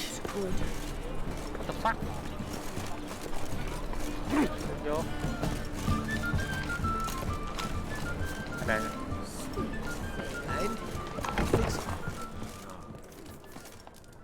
What do you... Ready? How do you... I'm... Carol. A play.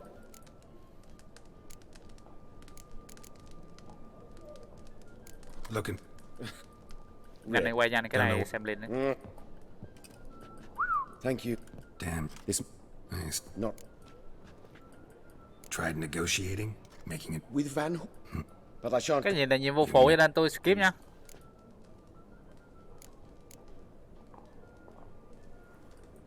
Want me to... Just... Right. It's... Good at... I don't... I... What the fuck? Mình bị vướng con mẹ vô nhiệm vụ gì vậy?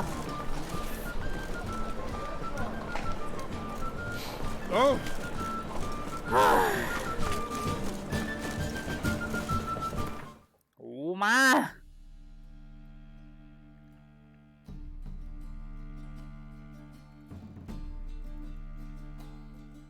Trời, còn một thằng thợ đèn kiếm nằm tích bên này á. Ok. Thôi dẹp mẹ thằng đó đi các bạn á, mình đi nhiệm vụ chính thôi. Tự nhiên do hỏi đèn kiếm thôi mà nó chỉ cái méo gì đéo yêu.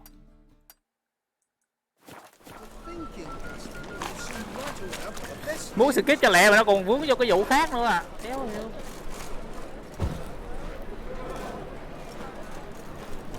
Từ đó nó phải đi về cái chỗ kia lại nhá. Thôi đi nhiệm vụ chính con mẹ cho rồi. Game chào quá. Thời gian quá liền. What's the hurry, Markley? Gọi ngựa hả? Tới đây bà rồi, gọi gì nữa? Tới đây rồi này. Quên, tới đây gọi ngựa. Quên. We'll deal with the witches, then we'll call for you. Đây. Mình tới mình check xem có cái đồ gì chế được không thôi mà. Đây, qua đây đi. Lẹ.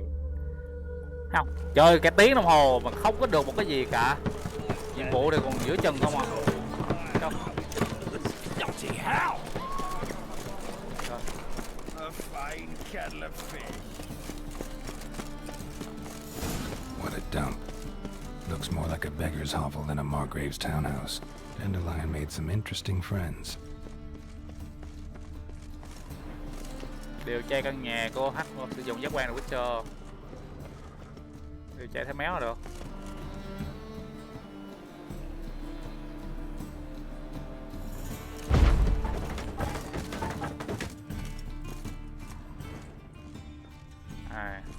Silver cylinder. Bottom looks like what I found in the sewer. Ok. Có dấu chân. Footprints.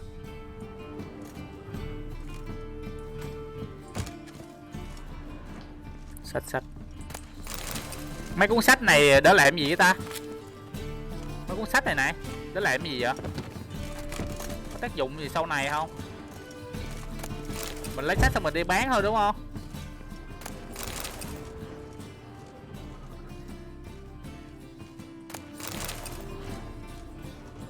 Có thêm thông tin hả? Thông tin gì? Mấy lít lốt đội để xong chút bị nặng yêu quần luôn. Tác dụng tăng IQ. A letter and a bottle. The wine from your birth year. It's absolutely excellent. Startling bouquet. You absolutely Vậy mẹ câu đố trong ghi trong dạy mẹ câu đố trong ghi chú bí ẩn. Could be dandelions or Ceres. Cái gì đây? Rượu. À đây rồi. 1245 to 1254. Satisfying click. In the next room over, I think.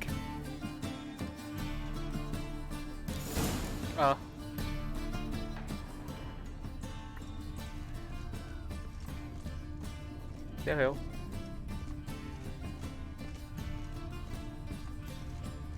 Căn phòng nào? Đây hả? Secret room.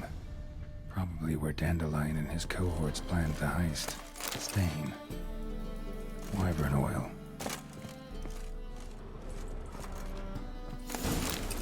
Thôi linh tay linh tinh nha. Từ đó. Đây. Ciri. Menge is following me. He has seized the treasure. He has Dandelion. You must flee. I know. Footsteps. Not good.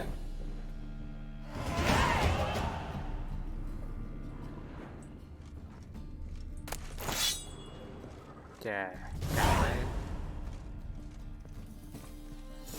Sugar. Một điểm thấy and lumps of a substance dipped in wyvern oil. Instructions on how to build a bomb. Signed by one Kalkstein. Kiểm tra chuyện gì đây xảy ra ở dưới tầng. Từ từ đó. Do tăng một điểm vô loot nha. Đây.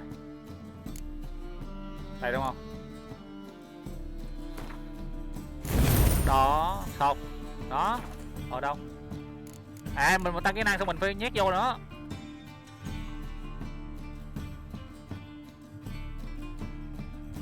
Tăng kỹ năng xong phải nhét vô đây nữa nó mới cho.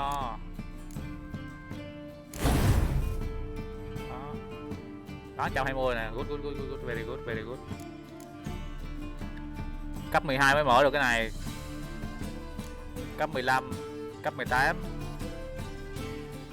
Ok. Đó, bây giờ là cái thanh lướt của mình nó to hơn rồi đấy. Xuống dưới. Dijkstra and Triss. Sao hai người này ở đây? Didn't expect to see you here. Certainly not with Triss. I decided we could use someone who knows a bit of magic. The runes on the bomb, I'm absolutely dying to know what they mean. You dying to know too, Triss? No, just here for the coin. Marigold playing the cynical materialist. I love it. In truth, her ideals brought Triss here. She needs gold to save her colleagues. When I recover my treasure, I'll be in a position to help her. Triss vẫn xinh quá hả? Xinh quá. Speaking of which, and pardon my Beauclervoise, have you found out who fucking nicked my gold? Mọi dấu hiệu đều chỉ ra Megan nữa.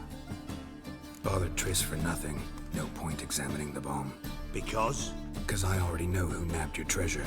Commander of the Temple Guard, Caleb Menge. Caleb Menge. Well, Marigold. Your coin stands to come with a side of revenge. Geralt, would you be kind enough to tell me what you've learned? I'm terribly curious. Menge hát để nói cho tôi tất cả hả? What the fuck? Henkel told me. Old man's alive and well. Faked his own death to escape his creditors. Strange. I had no idea he was. Mẹ đang nói dối đúng không? He was. And Menge promised to take care of things in exchange for help with the heist. So... Geralt, how can I put this delicately? Bollocks. If you thought I'd fall for that tale you just pulled out of your arse, you don't know me one bit.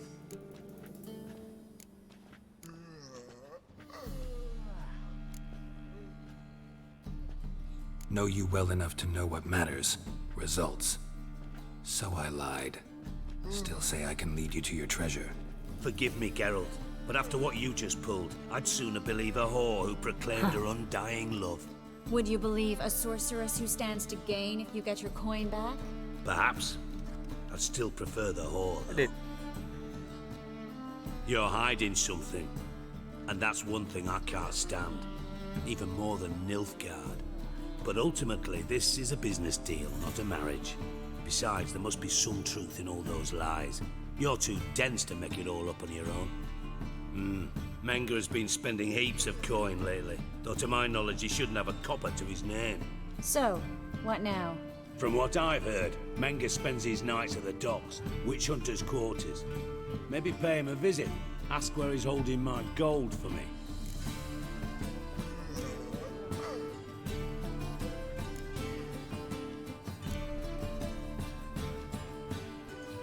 Doubt Menge will admit anything willingly.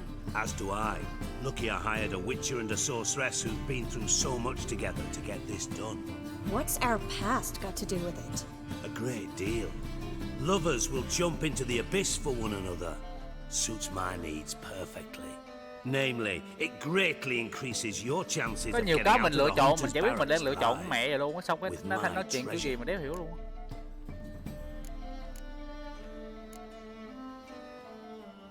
Gì? Cụ thể là nó tăng khả năng hai người sống sót thoát khỏi danh trại của lũ thợ săn cùng với kho báu của tôi. What the fuck?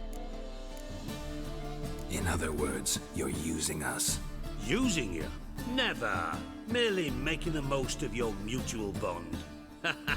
Well, lovebirds, I really must be going. Good luck. Thought you'd correct him. Say that we... you know...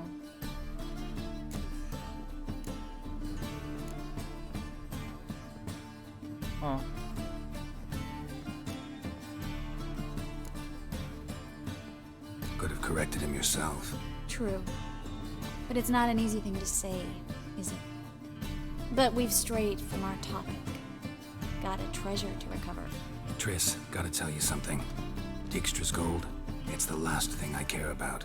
Thought as much. This is about Ciri, isn't it? Menga's got Dandelion locked up somewhere, and Dandelion saw Ciri. That changes everything.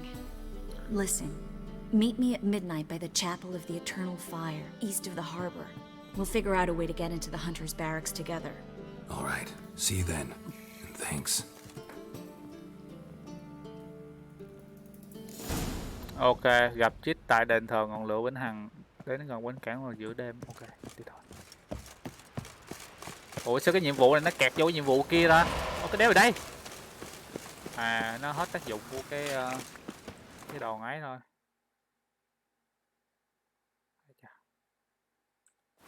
À, cái này còn hơn này, đi thôi.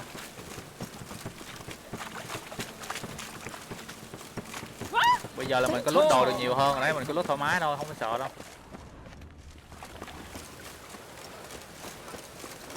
Mà nó quá nhiều tên, quá nhiều thằng mới vô, là mình hơi bị rối, mình chả biết cái mẹ gì đây sẽ ra luôn. Nói chung từ từ chơi rồi từ từ sẽ hiểu. Ok, nửa đêm đúng không?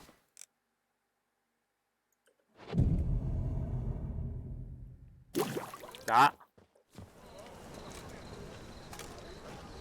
Glad you're here. Listen, took a look at the building and it does not look good. Mean it could use a bit of paint and spackle? I mean, it's a damn fortress. High walls, guards at the gate, armed men everywhere. We could never sneak in, and fighting our way in won't work. Menga would have had plenty of time to escape. What do you suggest? Take these shackles. Put them on me. Cái còng em lại à? What the fuck?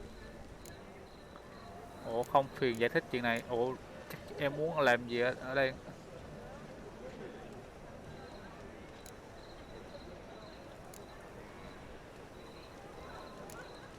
Là sao? Triss, sure you want to do this? Out here, with everyone watching?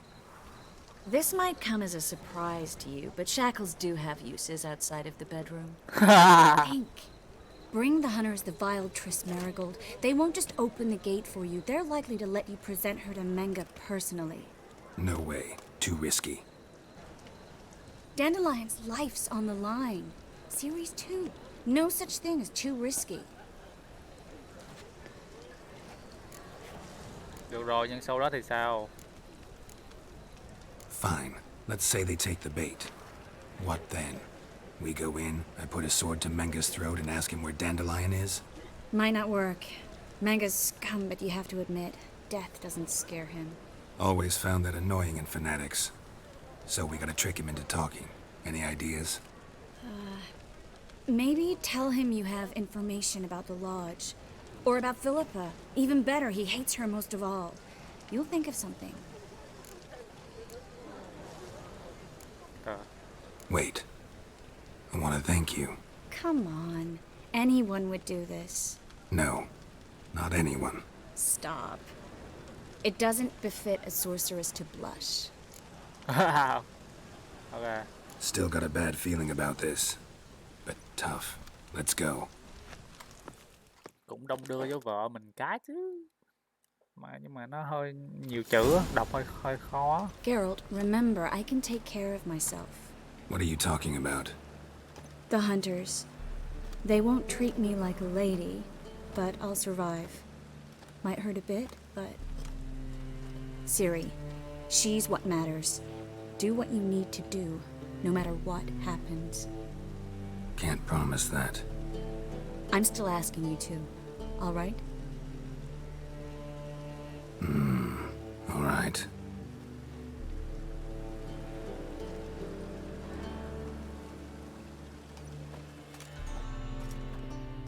What?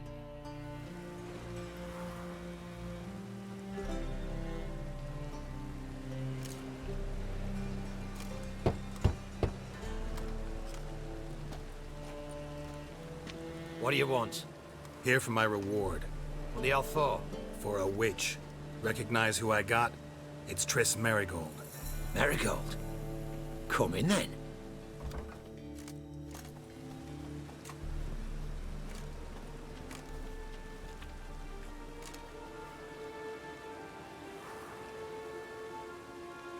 Well, well. Triss Merigold. Giving up drowners for sorceresses? Pays better. It's 'cause they do more harm.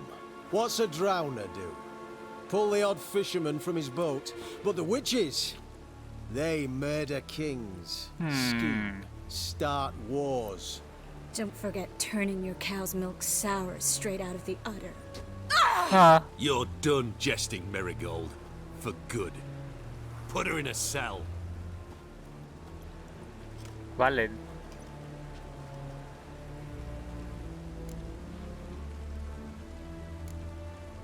Trai ơi, hồn dây mà muốn nói chuyện với. Dừng tay hay sao ta? Không, dừng tay luôn ơi. Hands off. What did you say? Yeah, I sensed it. Knew we couldn't trust him. Witcher, witch, one and the same.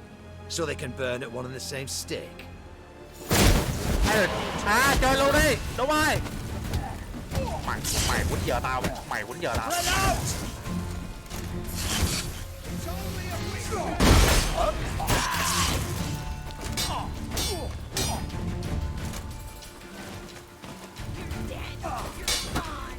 Quýnh giờ tao.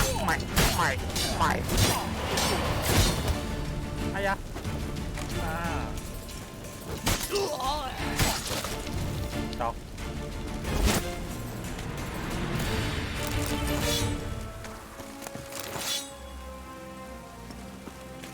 Hình như là mình đang xử lý thì cái cục xúc hay sao ấy. Mình dọn con mẹ nó hết lính luôn rồi. Ok, đi luôn em ơi. Trời méo vậy, chơi luôn em. Vô đây. Ai à.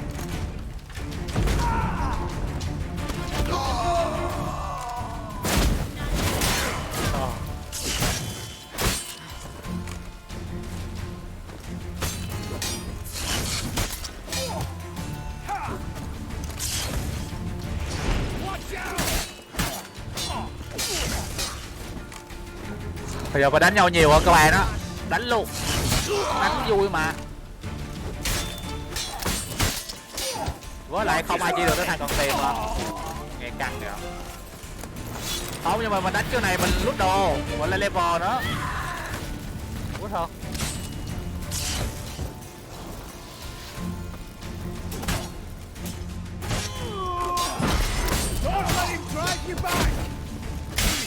Ôi da, đầu thế. Vô em ơi. Mà biết hết luôn. Đánh quá đâu lên level hả? Lên chứ sao không lên chứ. Lên nhưng mà lên ít.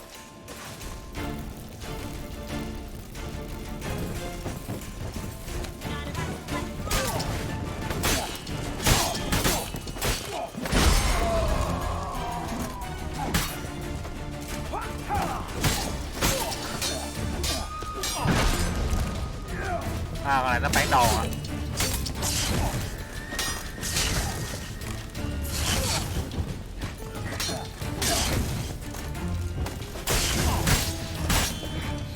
Solo của mẹ nó hết luôn.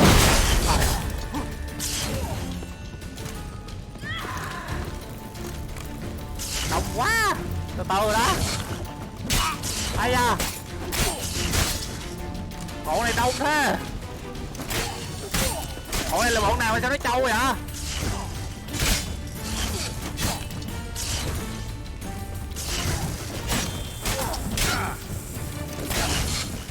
Nếu mà vậy là nãy mình có thể quay đâu xong mình cứu ẻm được không? Làm đi hơi lâu nhờ, đúng rồi. Mình chơi mình xử lý hơi cục xúc quá.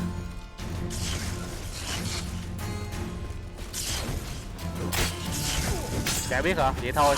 Cứ gì đây đi cho chắc, mất công nữa. Để có chuyện gì nữa.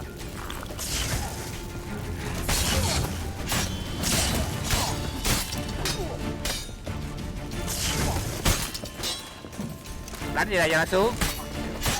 Mày.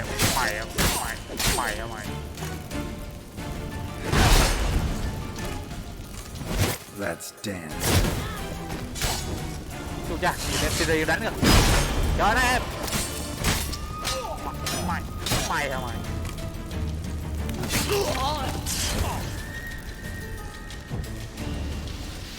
Mình mạnh mà.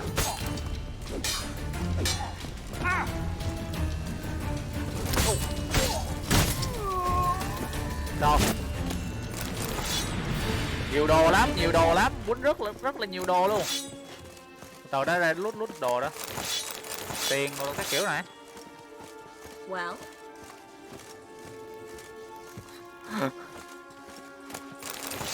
Má mình hơi cho điên, mình giết hơi nhiều ấy.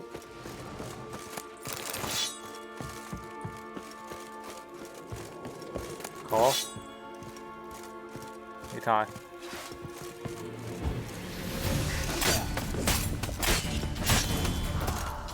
Đó, vô tới đây luôn nãy. Nãy, vô tiền thằng này luôn nãy. Đây, vào thằng này luôn nãy.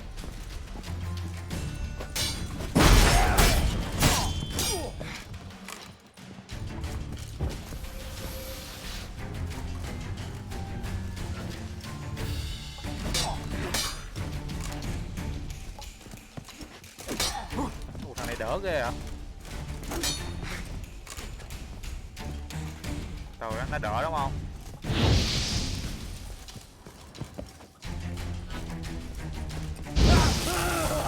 Đỡ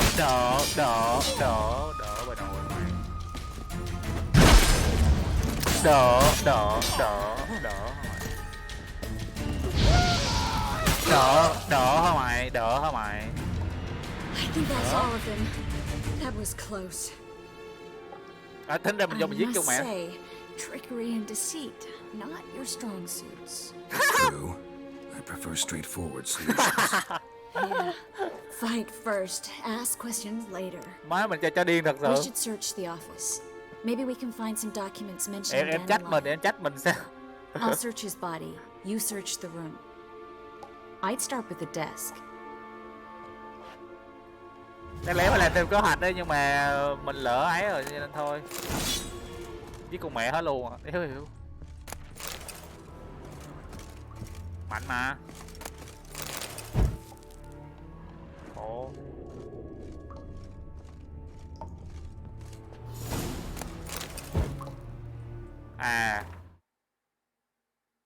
Đúng rồi, nhiều khi nói chuyện kế hoạch được, nói chuyện với nó mo được thông tin. Tại sợ chứ, tự không dẫn vợ mình đi chỗ khác. Cấu chứ, chơi liền. Vợ tao mà đồ dẫn đi mày, tôi dặn không hết. Cọc chứ.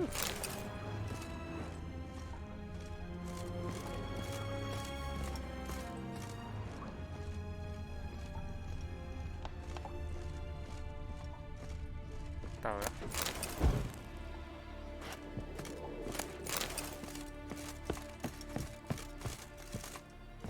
Đọc bức thư lấy từ bàn từ từ. Đi lút đồ rồi xong rồi đọc xong. Nhiều đồ quá này. Giờ này là lút đồ là thoải mái luôn ấy.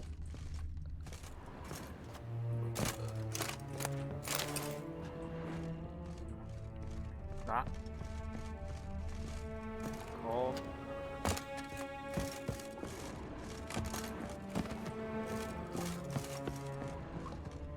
Má mình nhảy vô mình giết con mẹ tụi nó hết luôn.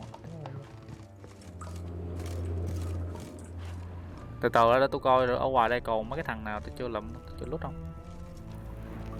Ô nhiều quá thôi. Được rồi. Đọc tài liệu đi. Đây.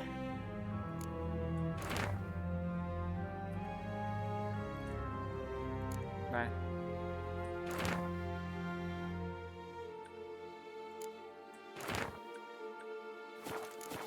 Đó, nói chuyện với chết rồi. Find anything? Just his office key in his pockets. Here. Nothing under his belt. Wait, something sewn in the lining. What is it?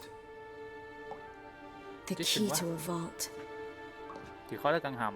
Here. Give it to Dijkstra with my regards.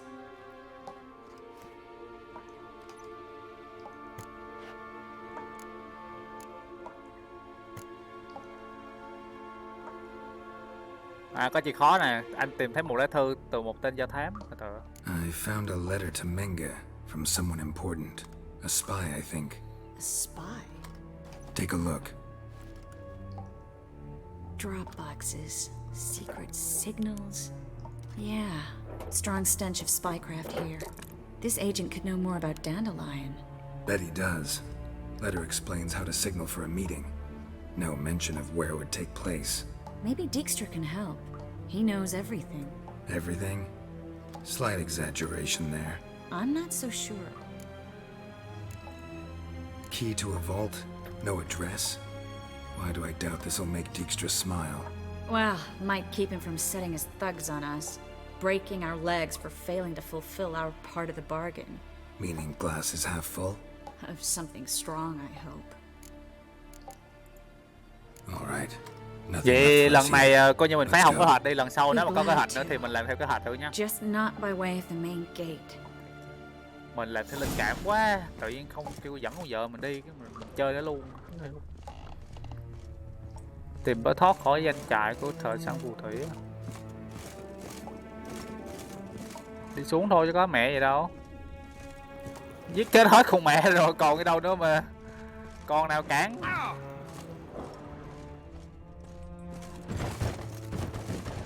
Xuống lướt đồ luôn á chứ đừng có giỡn.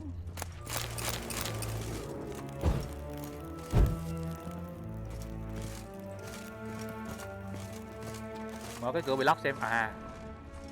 Ok. Từ. Hợp lý. Đâu chỗ vô chỗ nào vậy?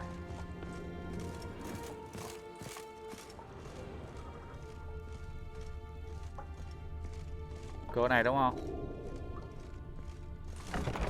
À đây là very good.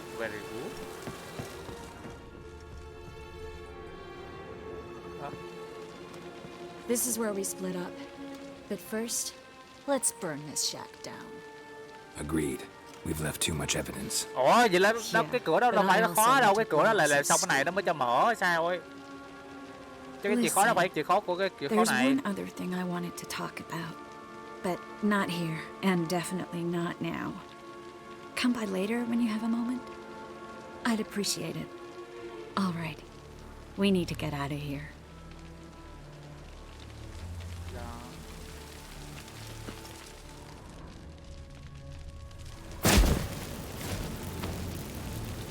Đấy chà. Đi thôi, đi theo vợ.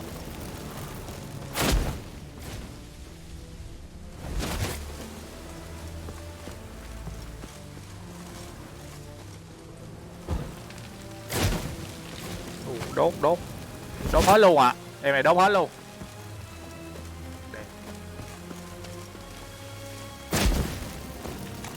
That should do it. I'm going. You should too. Not about to use the teleport though. See you, Triss. Đi em tele đi mất rồi. Mình cũng ra thôi. Rồi sao rồi? Ghê quá.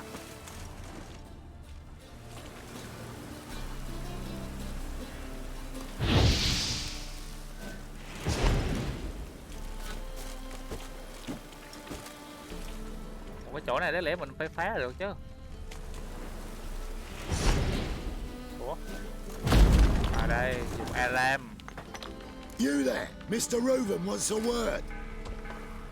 Impatient old bastard. What? Nothing. Be there soon.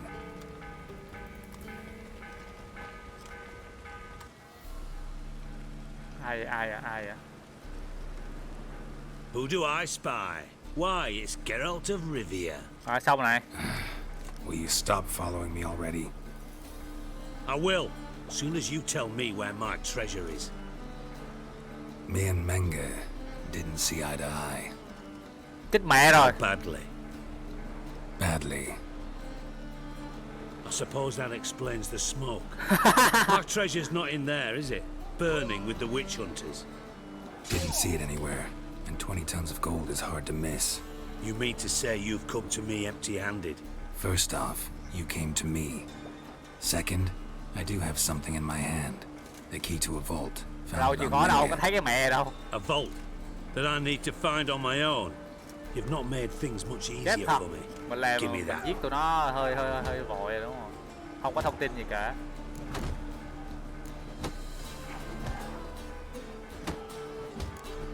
Vậy thôi sao?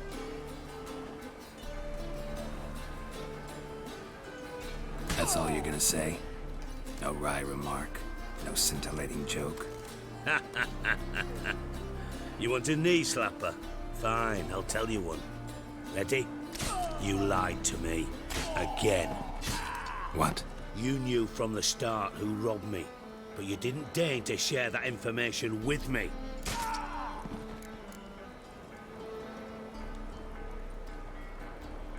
No, I didn't. But I did deign to help you find your treasure, so stop moaning. I jest you not, Geralt. You abused my trust. I can live with that. This time, yes, you'll live. And now, time to settle things. That a threat? Quite the contrary. You helped me, Witcher. So in spite of everything, you've earned your reward.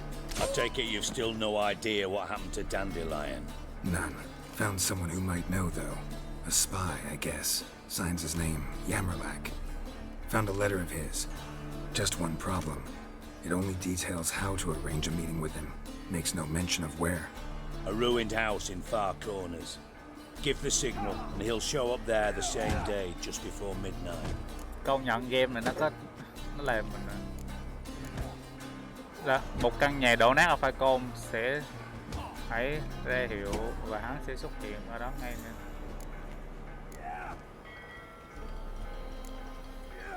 Thanks for your help. No need to thank me. Just paying off a debt. I always do, you know. Even to liars. And a final humble plea. Don't try to fool me again. Ever. Vãi lề. Ok. Trước nửa đêm mà hình như là cái thằng này mấy cái nhiệm vụ ấy mà mình làm mình sai là mình được ít kinh nghiệm lắm á. Mình được ít kinh nghiệm ấy. Đó, treo tới coi. Mình làm mình được ít kinh nghiệm ấy, thế sao á? Được có 100 kinh nghiệm à? Làm không vừa lòng tụi nó. What a smart jacket for a tramp, baby. Past the barn on yonder fence, throwing copper sits. Bây giờ phải đi tìm một cái gì đó. Gọi ngựa được không ta? À thôi đi bộ đi. Bây giờ tìm một cái hộp bằng giác quan của The Witcher, đặt cuốn kinh thánh ở đó để báo hiệu bạn muốn gặp tên gián điệp. Ok. Hello, chào nha. A Witcher? Any needs, master? Wow. Nãy mình làm sai hết, trơn luôn ấy.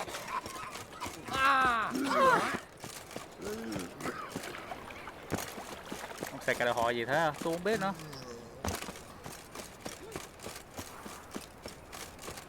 Mình làm sai tào lưa. Thế lẽ hồi nãy mình làm theo kế hoạch rồi xong mình hỏi chuyện thằng kia chứ tự không mình vô mình giết mẹ luôn mà không kịp nói chuyện gì luôn. Oh, you don't mean to. I'll smash your face. Đây hả?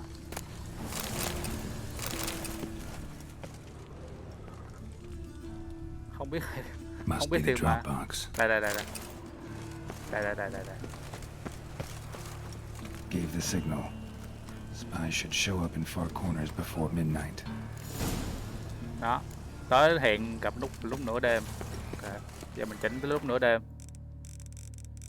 Mình chỉnh ngược lại nửa đêm đây. Phe đó mà tại vì mình không biết nên mình chọn mình lừa thằng kia. Xong rồi cái mình làm lộn lum la.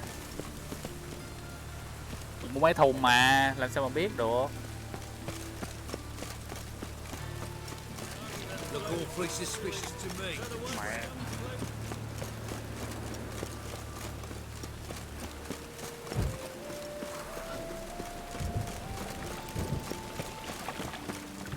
Tôi cũng không rành về mấy cái đó ấy. Cái vô mua đại.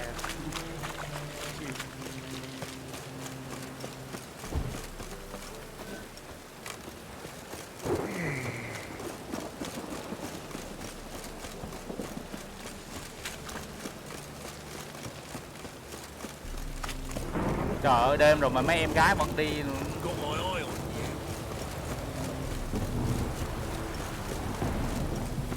Ủa có gì dưới sông kìa, mày có đang nhảy xuống sâu không? Xe đó. À còn tới rồi, mắt mình đi bộ không? Chắc. Sư tử hả? Từ từ đó, xếp game nè, Hồi nãy làm dở quá. Công nhận nãy mình làm cái phần hồi nãy hơi dở. Để lấy mình làm đúng kế hoạch là ngon rồi. Đã có được nhiều thêm thông tin, được nhiều hơn rồi.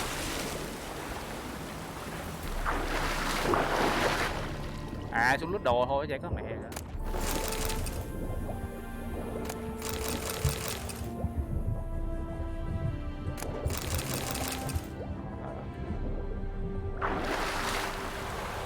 Xuống lút đồ thôi, chỗ đó chỗ lút đồ thôi.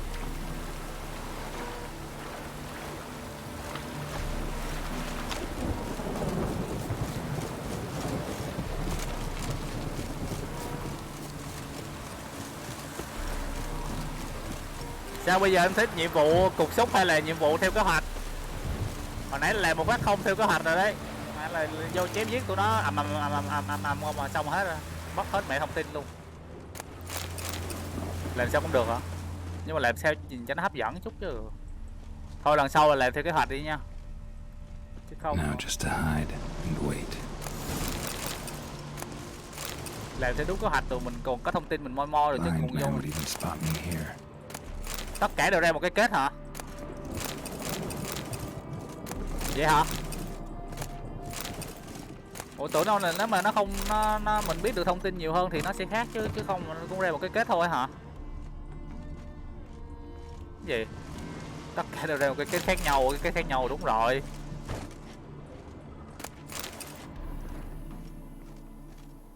Behind the door. Best place to hide. Classic.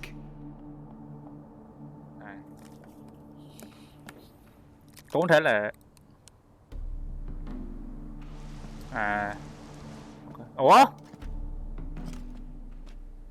sao lại là em này? Triss, how'd you know to... Dijkstra, huh? None other. I couldn't resist. Really want to see this through to the end.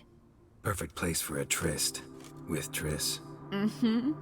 Ceilings collapsed, mold on the walls, mouse droppings in the corner. Lips almost pucker on their own. Shh. He's coming, hide. Ủa? Ông và BC được chụp phải vào tìm mấy ông mà. Để từ từ đó. Menge. Từ từ. Menge chết rồi. Indisposed. Very indisposed. I don't know who you are, but you're in deep. Shit right up to your nostrils. You're in deeper, I assure you. But answer our questions and we'll help you get out. The answer to each question will be the same. Sod off. Đây không phải là cách nói chuyện của một quý cô à. Đừng có tỏ ra cứng rắn không đáng đâu à. Đây. Cái này là mình phải tỏ vẻ là như thế nào chứ. Gentleman chứ. That's no way to talk to a lady. To a lady, I never. But to a witch. You can. Wouldn't recommend it though. Had enough? Fuck off. I can take this. Of course you can. But I'm just getting started. Má. Không phải ứng luôn. Để cho bóp, để cho em bóp. You must be thinking this can't possibly hurt any worse.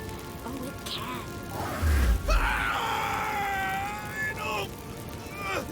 Enough! So, gonna talk?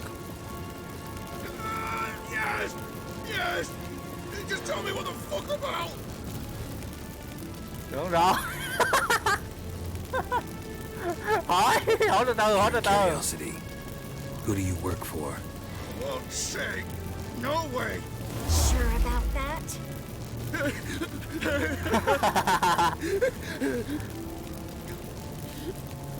Radovid! Không biết thằng nào I work for Radovid!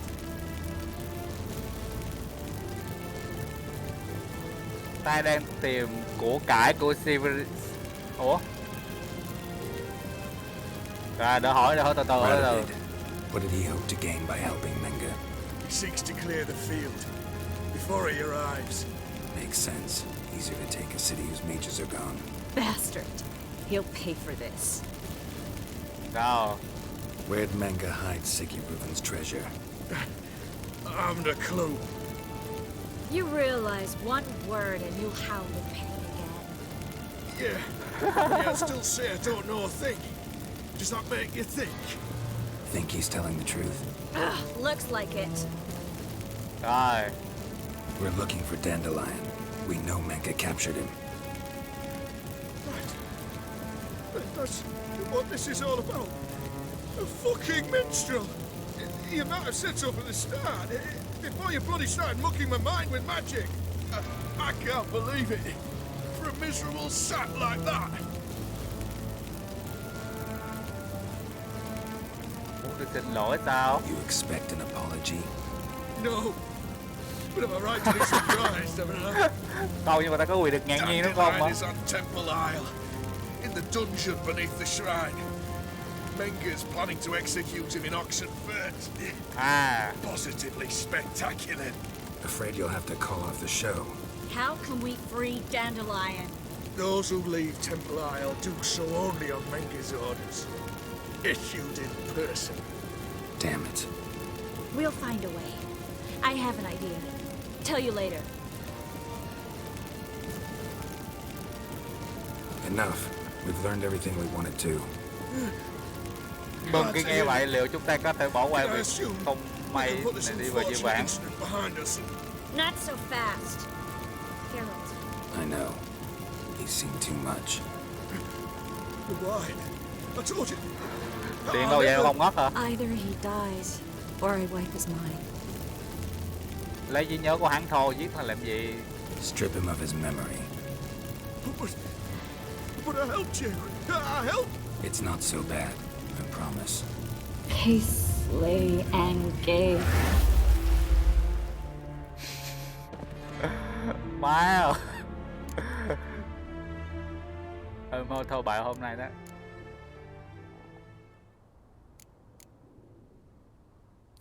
Từ đó nói gì ta? Em thôi thâu bại hôm nay đấy hả? Mình nên khen treat em thế nào hay sao? Mình đã nói câu gì trước ta? Thôi mình gì đây đi. Thô bạo gì với đó vui mà. How do you feel? Base. Cruel. Vile. I could go on. But I need to get out of here. Now. Go home. Bathe. Then drink myself to oblivion.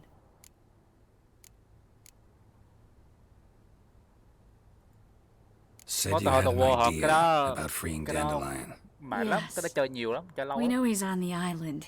And he'll stay there until Menga orders him transferred to Oxenfurt, right? Mm-hmm. Problem is, Menga's dead. Ủa mà em tự làm mà sao em kêu là em thô bạo rồi cái kiểu ta?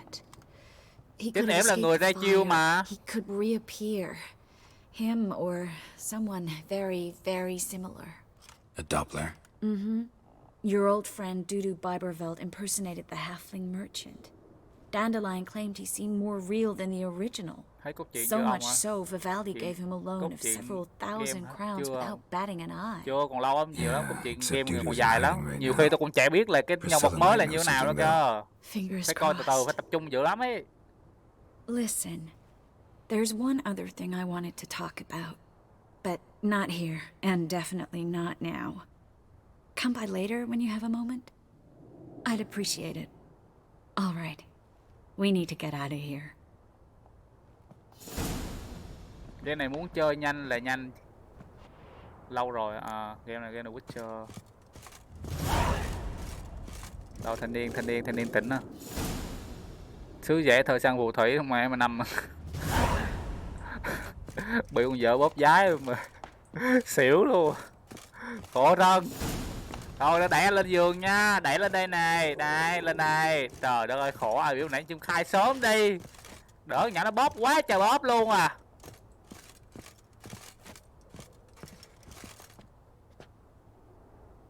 Biết chơi thì best end 40 phút hả? Phải liền nữa. Đó, đẩy vào đây đi đó, coi như là vừa mới mơ một giấc mơ đi. Khổ. Đó. Kiểu như là em vô đây nằm ngủ xong rồi quên. té xuống giường thôi, đúng không? Đó. Đó. Đó. Rồi. Đó. Gõ đầu là đang ngủ đi. Có tâm chứ. Mình là người có tâm mà. Ê, sao lại đẩy xuống rồi? Đẩy lên lại. Đó. Đó. Đó. Nào.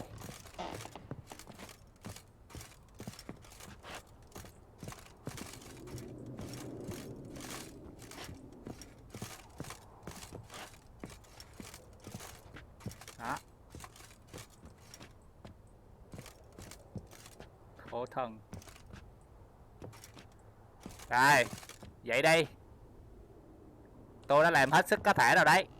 May đó. Mày nó bóp. Nó rụng cái mấy trứng trái rồi luôn chứ giỡn. Vợ tôi á. Thôi tới đây thôi nha. Mai chơi tiếp. Mẹ ơi. Tới đây thôi. Nghỉ. Được rồi. Mệt quá mệt.